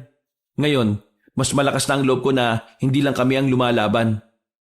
Napatangon na lamang si Mang Ephraim. Maya-maya pa, inihatid na nila Samuel si Mang Bitoy sa kinaroroonan ng batang si Buboy. Hindi kasi ito maaring sumama sa magiging labanan. Sigurado ka bang hindi mo nahihintayin magising si Buboy? Hindi na. Mas lalo lang akong mahihirapan kapag nakita ko pa siyang umiyak. Nakatanggap ako ng text mula sa mga albularyo. Kung pwede raw na ngayon na kayo mag-usap-usap. Pwede naman. Handang-handa naman ako sa lahat ng lakad . Basta para sa ikababagsak ng mga aswang na yan. Sumakay na ang tatlo sa sasakyan ni Mang Ephraim. Buong akala nila ay magiging payapa ang kanilang biyahe patungo sa lugar ng mga albularyo. Pero sa kasagsagan ng kanilang biyahe, naramdaman na lamang ni Samuel ang presensya ng mga aswang na sumusunod sa kanila. Boss, may sumusunod sa atin. Anong gagawin ko? Bibilisan ko ba o ibabangga ko? Itigil nyo. Itigil ko? Lalabanan natin sila? Hindi. Kaming dalawa lang ni Gitoy. Dito lang kayo sa loob. Minamaliit mo ba ako? Makinig ka lang sa akin, boss. Mahaba pa buhay mo. Pero kung di ka makikinig, baka hanggang mamaya ka na lang. Hindi na nagsalita pa si Mang Ephraim. Ninto na lamang nito agad ang sinasakyan. Ilang segundo lang, naririnig na nila ang mahihinang angin at mga kaluskos sa paligid. Boss, dito lang kayo kahit na anong mangyari. Kami na ang bahala sa labas. Siguraduhin nyo lang, kasi ayaw kong humarurot at masagasaan yung mga bangkay ninyo. Lumabas si Samuel at Gitoy. Muli, nakita ni Samuel ang babae si Leonora. Pero sa pagkakataong ito, nararamdaman niyang tila mayroong nagbago sa babae. Pero ganun pa man, hindi naman ito nakapagdulot ng kaba sa kanya. Pinatunayan mo sa akin nung nakaraan na talagang kakaiba ka. Kaya naman, siniguro ko rin na sa susunod na pagkikita natin ay mas magiging masaya ka sa magiging laban mo. Hindi ako masaya na makita ka. Masaya ako kasi nabawi na namin si Lolo. Tungkol dyan, galit na galit ang pinuno namin kaya humanda ka. Magdudulot ng mas malaking kaguluhan ang ginawa mo. Lalo pat kinuha mo ang pinakamahalagang bagay na ginagamit namin. Ano ka ba? Ilang beses ko nang inuulit sa'yo, hindi ako ang kumuha, yung kakambal ko. Pagsisisihan mo ang ginawa mong ito sa amin. Hindi ko naman hahayaan na magawa niyo ang gusto ninyo. Inaamin ko na galit ako sa kakambal ko. Dahil munti ka na kami mapahamak. Pero yung pagnanakaw na ginawa niya sa singsing ng ninuno niyo, yun ang isa sa ipinagpapasalamat ko. Dahil kahit wala siyang pakialam, hindi naman niya naituloy yung pangyayanggaw ninyo. Ang dami mong sinasabi. Naituloy namin ang pangyayanggaw para lang sa kaalaman nyo, Pero alam natin pareho na kung nagamit niyo ang singsing, mas maganda sana ang kalidad ng aswang na magagawa ninyo. Hindi na nakapagsalita pa ang babaeng si Leonora. Sumenyas na ito sa mga kasama nitong aswang. Maya-maya pa, nagsimula na rin ang labanan. Habang si Mang Ephraim naman ay parang nasa sinihan lang. Pinapanood ng mga nangyayari sa harapan ng sasakyan. Ayos ka lang ba? Huwag mo ako intindihin, pre. Big boy na ako. Sabi mo yan ha. Huwag kayo mag-usap dyan! Bigla na lamang lumitaw sa kanilang gilid ang babaeng si Leonora.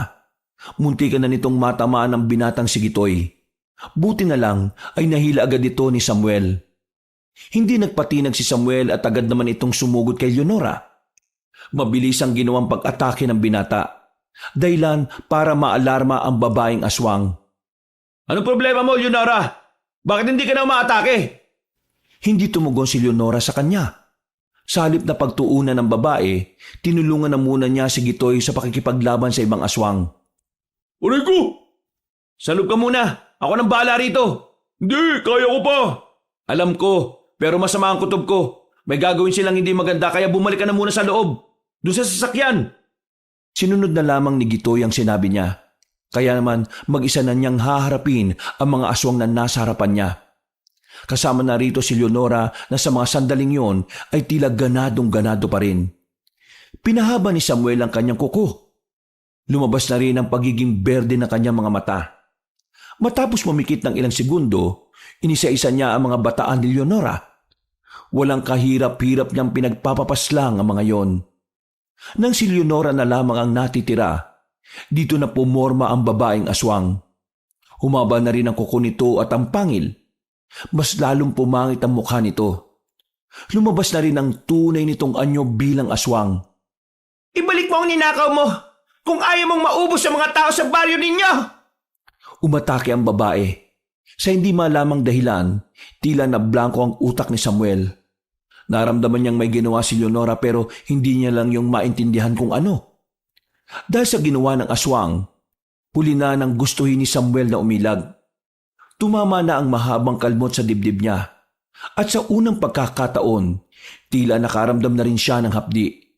Pero hindi pa rin yung naging dahilan para mabahala si Samuel. Sa katunayan, mas lalo siyang naging mabilis. Mas lalo niyang ninais na matalo si Leonora. Ano na? Parang bumagal ka yata. Kung ano man ang ginawa mo sa akin, hindi mo na mauulit yon. Dahil ngayon, alam ko na kung ano yon. Nanggigil naman si Leonora at muli na naman itong umatake. Pero sa pagkakataong ito, hindi na umubra ang panghihipnotismong dihim nitong ginawa kay Samuel. Nakatsyempo si Samuel kaya dali-dali niya itong kinalmot sa tagiliran.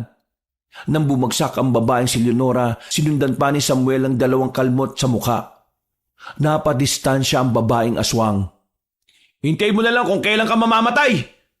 Bakit? Akala mo tatalab sa akin ang laso na ipinagmamalaki mo? Nagkakamali ka yata ng intindi. Hindi laso ng meron sa kuko ko, kundi kamandag. Isang nakamamatay na kamandag na mula sa mabangis na ahas. Umaasa ka na uubra yan sa akin? Masyado mo yata akong... Nakita na lamang ni Leonora na meron siyang isinukang dugo. Hindi nagtagal, bumubula na rin ang bibig niya. Ang kamandag na meron ng kuko ko ay maaari mo ring ihambing sa lason. Kasi nagkakatulad sila pagdating sa pagbula ng bibig ng biktima nito.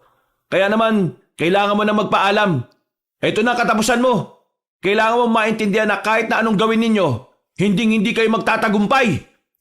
Nakatingin na lamang sa kanya si Leonora. Pero hindi na ito makapagsalita. Bumubula ang bibig niya at sa kakalaunan ay nangisay na lamang ito. Nang masigurong patay na ang babaeng aswang, lumabas na rin si Gitoy at Mang Efraim. Ang ganda ng laban! Para akong nanonood sa sini kanina! Bilisan na lang natin pumunta sa kuta ng mga albularyo para malinisan agad ang sugat ni Gitoy. E di sumakay na kayo! Agad na rin silang sumakay at saka pinaandar na rin ni Mang Efraim ang truck. Hindi nagtagal, nakarating na rin sila sa kuta ng mga albularyo. Agad na ipinakilala ni Mang Efraim si Samuel sa mga yon. At dahil nga sa kakaibang abilidad ng binata, mabilis na nagtiwala sa kanya ang mga albularyo. Nagsagawa agad sila ng pagpupulong at napagkasunduan naman ang mga gagawin. Doon na rin nila napagpasyahan na magpalipas ng gabi. Ayos na ba yung sugat mo? Oo, ayos na. Nalinis na. Muntikan pa akong maihi sa mga inilagay ng mga albularyo. Sobrang hapdi eh. Maraming salamat pre. Salamat saan? Kasi hanggang sa puntong ito, kasama pa rin kita. Sus, maliit na bagay. Hindi ito maliit na bagay. Kung tutusin, kaya ko naman na itong mag-isa eh. Pero iba pa rin talaga kapag may kasama kang lumalaban. Ano ka ba naman? Magkaibigan tayo no? Parang magkapatid na rin. Alam mo sa una pa lang na nakikita ko yung ugali ni Lemuel. Ikaw na lang sana ang naging kakambal ko eh, no? Naku, kung naging magkakambal tayo, baka araw-araw tayo nagtatalo kung sino mas gwapo. Nagtawanan na lamang ang dalawa habang nagmumuni-muni sila. Maya-maya lang, pumasok na rin sila sa loob para makapagpahinga. Kahit tahimik na ang paligid, tila maingay pa rin sa utak ni Samuel. Ang daming tumatakbo sa kanyang utak. Ang dami niyang iniisip. Mga bagay na gusto niyang mailagay sa tama. Mga sitwasyon na gusto niyang mapabuti. Kinabukasan, maaga pa lang ay nagising na rin si Samuel. Naririnig niya ang mga albularyong nagtatawanan sa labas. Pagsilip niya, nakita niya ang mga yon na nasa bakuran. Nagkakabiruan. Napangiti na lang din siya dahil doon. Mga bandang 6:00 daw ng gabi ang alis ninyo. Hindi kayo sasama? Eh ano naman ang gagawin ko ron? Kala ko sasama kayo eh. Eh teka, hindi mo na ako tinatawag na boss ah. Wala naman ho tayo sa peryahan, kaya hindi kita boss. Kung sa bagay, tama ka naman. Mang Efraim, pwede bang humingi ng pabor? Hindi naman tayo close pero sige, ano yon? Kung sakali mang may masamang mangyari sa akin, kayo na ho ang bahala sa lolo't kapatid kong maliit. Anong gagawin ko? Gusto ko lang tulungan mo silang tanggapin ang pagkawala ko. Kung sakali lang naman. Tumungo lang si Mang Efraim. Isang pilit na lamang ng ngiti din ang naisukli sa kanya ni Samuel. Naging mabilis sa mga oras ng mga sandaling yon. Sumapit na ang kinagabihan. Yun ang sandali na kailangan na nilang puntahan ang mga aswang sa lungga ng mga yon. Pero hindi pa man sila nakakaalis. Mukhang ang mga nilalang na yon ang kusa ng lumapit sa kanila. Nagbigay agad ng babala si Samuel. Agad din namang naniwala ang mga albularyo. Sa pagkakataong ito, tumungo na sila sa kanya-kanyang pwesto. Inihanda ng mga yon ang kanilang mga armas at sandata. Habang si Samuel at Gitoy naman ay nanatiling nakatayo sa bungad ng lugar. Isang matandang babae nakita nilang naglalakad palapit. Pero tumigil din ito ng ilang metro na lang ang pagitan sa kanila. Tumingin sa kanila ng diretso. Ngumiti na para bang inosenteng matanda. Pero alam ni Samuel ang presensyang meron ito. Batid niyang ang matandang ito ang sinasabi ni Leonora na pasimuno ng lahat ng aswang. Ikaw ba si Aling Pelia? Hindi sumagot ang matanda, pero nawala ang ngiti nito sa muka. Mabilis ang mga pangyayari. Itinulak agad ni Samuel si Gitoy palayo dahil nararamdaman niyang nakalapit na agad si Aling Pelia sa kanya. Parang hindi ito matanda kung kumilos. Sobrang bilis, sobrang liksi. Dahilan para hindi mailaga ni Samuel ang ginawang pagtarak nito ng mahaba nitong kuko sa kanyang tiyan. Buti na lamang ay makapal ang kaliskis ng sa katawan niya sa mga sandaling yon. Kaya kahit na papaano, hindi naman bumaon ng gusto ang kuko na matanda. Pero nasugatan pa rin siya. Masyado siyang mabilis . Sa unang 5 minuto, kitang-kita ang pagiging dehado ng binata. Hindi siya makapalag. Kung wala nga lang ang kaliskis ng sa kanyang katawan, ay baka maaga na siyang nawala. Samantala, nagsimula naman ang labanan sa pagitan ng mga aswang at mga albularyo. Sobrang lakas na matandang to ha. Anong gagawin ko sa isang to? Nang hanapin niya ng tingin si Aling Pelya, nakita na niya ito sa kanyang likuran. Pagharap niya, kinalmot naman siya nito at saka tinusok ulit ang mahahabang kuko. Walang nagawa si Samuel kundi ang dumistansya. Kahit gamitin niya ang abilidad na binigay sa kanya ng ahas, hindi na rin yun umuubra. Isa lang ang naiisip niyang paraan. Kailangan niyang bumalik ng kanilang baryo. Dapat ay mahanap niya ang ahas na tumuklaw sa kanya. Kailangan niya ulit magpatuklaw doon para mas lalong lumakas ang kanyang katawan. Kaya naman, ginawa niyang lahat ng kanyang makakaya para iwasan ang matandang babae. Sa sunod na atake na matanda, nagawa na niya itong ilagan. Sinabuyan niya ng buhangin ang mukha nito. Habang napuwing na si Aling Pelya, sinamantalanan niya ang pagkakataon na makaalis. Nakatunog naman agad si Mang Efraim at Gitoy, kaya sila na naman ang magkakasama sa truck.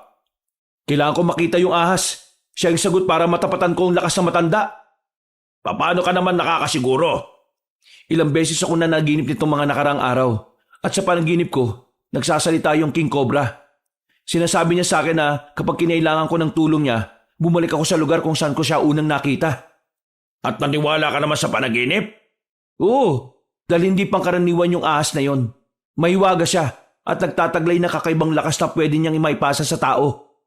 Pre, huwag ka muna magsasalita. Lalo mo lang mararamdaman lahat ng sugat mo. Tingnan mo, duguan ka na. Ayos lang ako. Hanggat kaya ko pa makatayo, ayos lang ako. Mang Efraim, todo na ba yung bilis natin? Aba, hindi ko to pwedeng iparurot. Baka mamaya mahulog pa tayo sa bangin. Buti pa ang intindihin nyo ay kung nakasunod ba sa atin yung matandang yon. Pre, sinusundan ba tayo ng matandang babae? Hindi ko alam pre. Humihina yung pakiramdam ko sa oras na ito. Basta, kailangan natin makarating sa kali kung saan ako tinuklaw ng ahas. Doon at doon niya ako pinababalik. Gitoy, tingnan mo nga sa likuran kung may nakasunod. Wala naman boss. Mang Efraim, bilisan mo ng konti. Papdi na ng papdi itong sugat ko eh. Hindi pwede. Madilim dito. Baka mamaya may makasalubong tayo rito. Hindi pwedeng liliko na lang tayo sa bangin.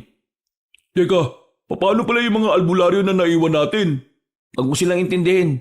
Alam nila yung mga ginagawa nila. Ang mas problemahin natin ay yung matandang kalaban ko kanina. Wala akong binatbat sa kanya. Nang malagpasan na nila ang kalsada, mas binilisan na ni Mang Efraim ang sasakyan. Sa mga pagkakataong ito, nagkaroon na nga ng pag-asa si Samuel.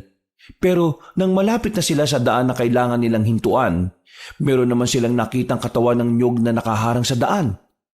Wala silang nagawa kundi ang bumaba na lamang. Laking gulat nila nang may maglabasan na lalaki mula sa gilid. May mga hawak yung baril at ang iba ay may mga patalim.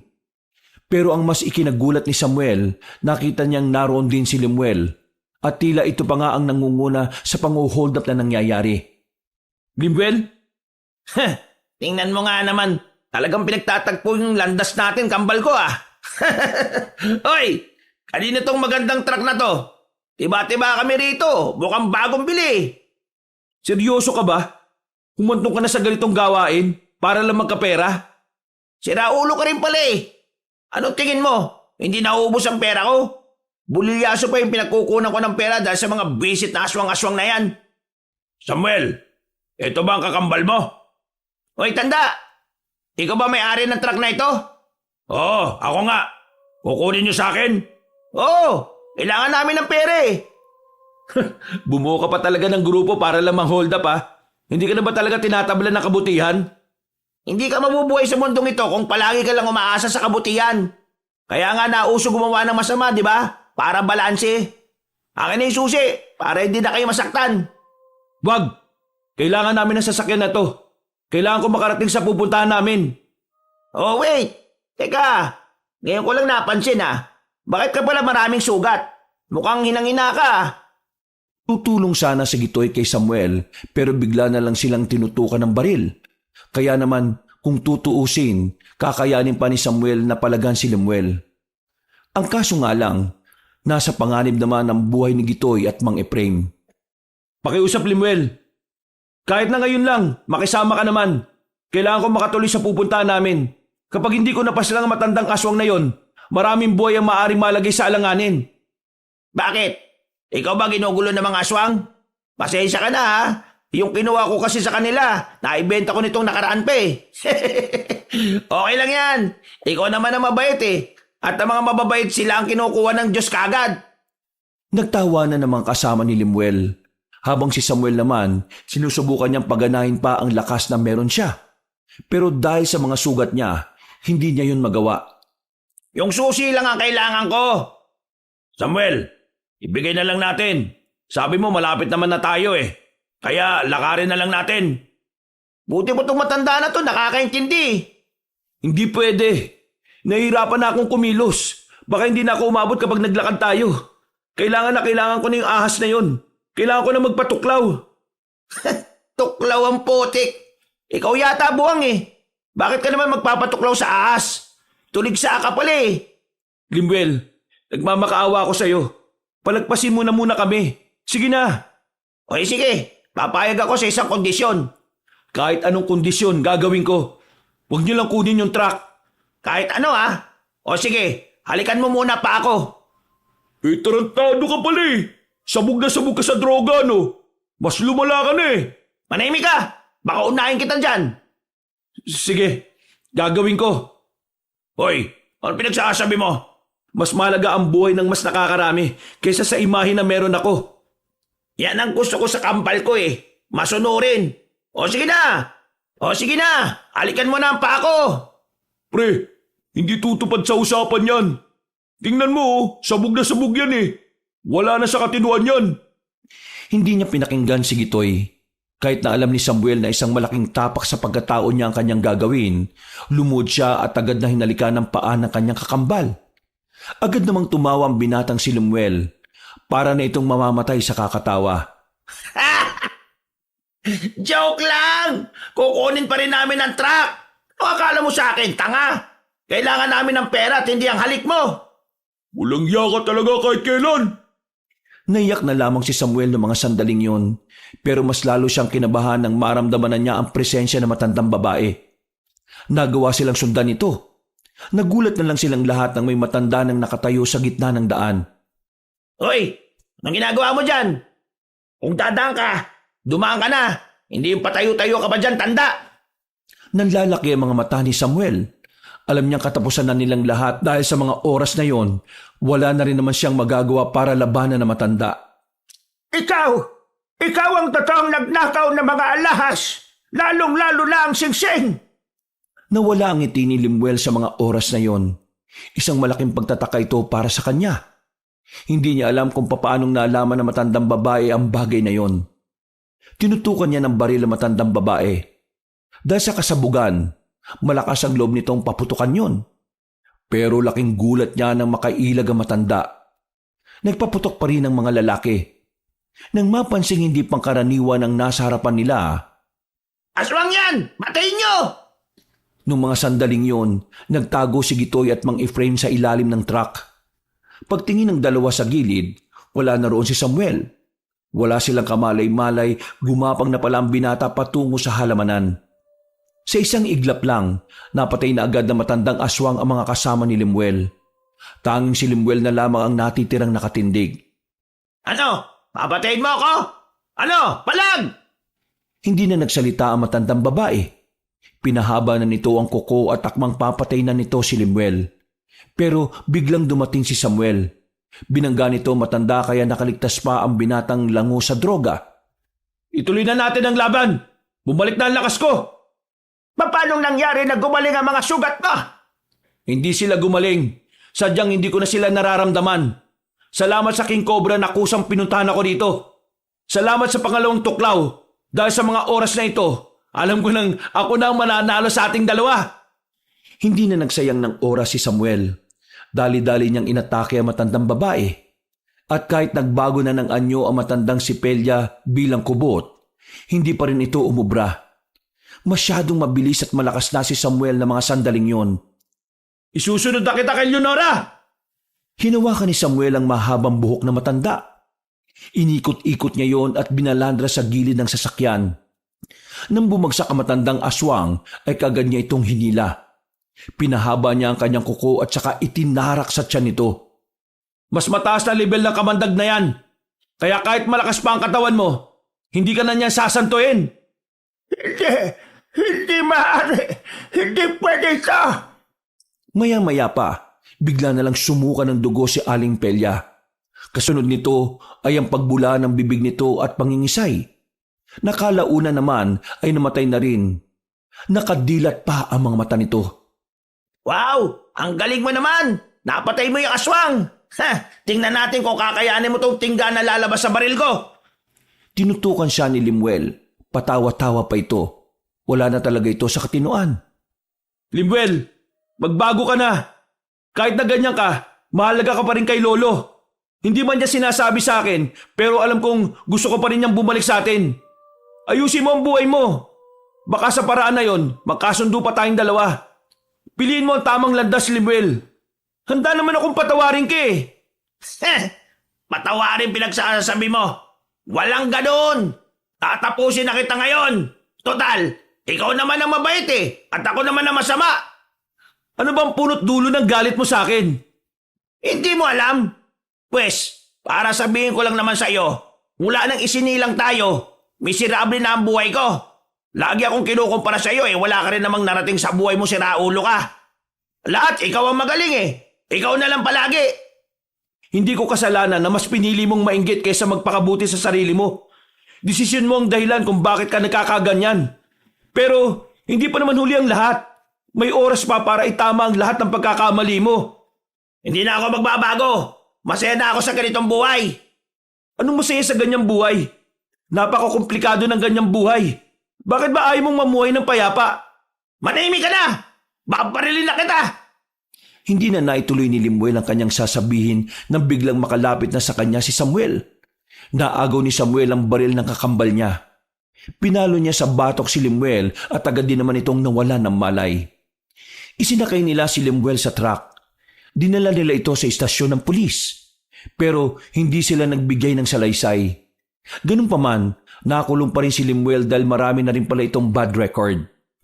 Isang araw ang nakalipas, tuluyan ang naubo sa mga aswang. Masasabi ni Samuel na nanalo sila sa laban. Pero isang laban pa ang kailangan niyang harapin.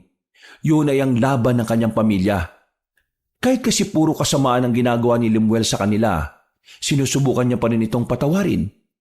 Umaasa pa rin sila na darating ang araw na magbabago rin ang kanyang kakambal. Hindi niya alam kung kailan, pero palagi niyang dinadalangin na sana magbago ang ihip ng hangin. Nang sa ganon, mapagtanto ni Limuel ang lahat ng pagkakamali niya sa buhay. Samuel, maraming salamat ha. Kung hindi dahil sa iyo, wala tayo ngayon sa ganitong kapayapang buhay. Ginawa ko ho yun kasi mahal ko kayo, Lo. Ano po pala yung gagawin nyo ngayon? Ipagpapatuloy nyo pa rin po ba yung pagiging makamandag na manunugis ng mga aswang? Hindi na nakasagot pa si Samuel. Napangiti na lamang siya. Isang buwan na rin kasi mula nang kusang mawala ang kakaiba niyang abilidad. Nakausap niya ang asa sa kanyang panaginip. Sinabi nito sa kanya na tapos na ang kanyang misyon. Nasabi rin nito na paparating sa buhay nila ang isang gantimpala. Pero para kay Samuel, ang makitang masaya at nakangiti ang kanyang mga mahal sa buhay, yun na ang pinakamagandang gantimpala. Hindi na niya nalaman kung anong klaseng nilalang ang ahas na tumuklaw sa kanya. Ang mahalaga na lamang sa kanya, nagawa niya ng tama ang kanyang tungkulin bilang isang manunugis na minsan ang nagdala ng isang epektibong kamandag. At ngayon, tinatamasa na nila ang buhay na tahimik at nakakatulog na rin sila sa gabi nang walang naririnig na panganib. Mga kabangers, mga kayanggaw, si Kabanong Puli. Nako, maraming salamat na naman po sa pakikinig dito sa ating kwento. At meron lang po uli akong hiling sa inyo ha. Sana po pagkatapos nito ay bisitahin nyo din po yung isang channel po natin, yung Pamela Clamil. Yan, ako rin po kasi ang nagnanarrate doon bilang si Lolo Pael at minsan ako rin po as Kabanong. So sana po ay magpunta kayo doon at syempre don't forget to subscribe tapos mag-like at mag-comment na rin po kayo doon ha bilang tulong na rin po ninyo. At sana suportahan nyo rin po yung ibang mga channels po natin. Okay? So once again, ito po si Kabano nagsasabing maraming salamat. I love you all!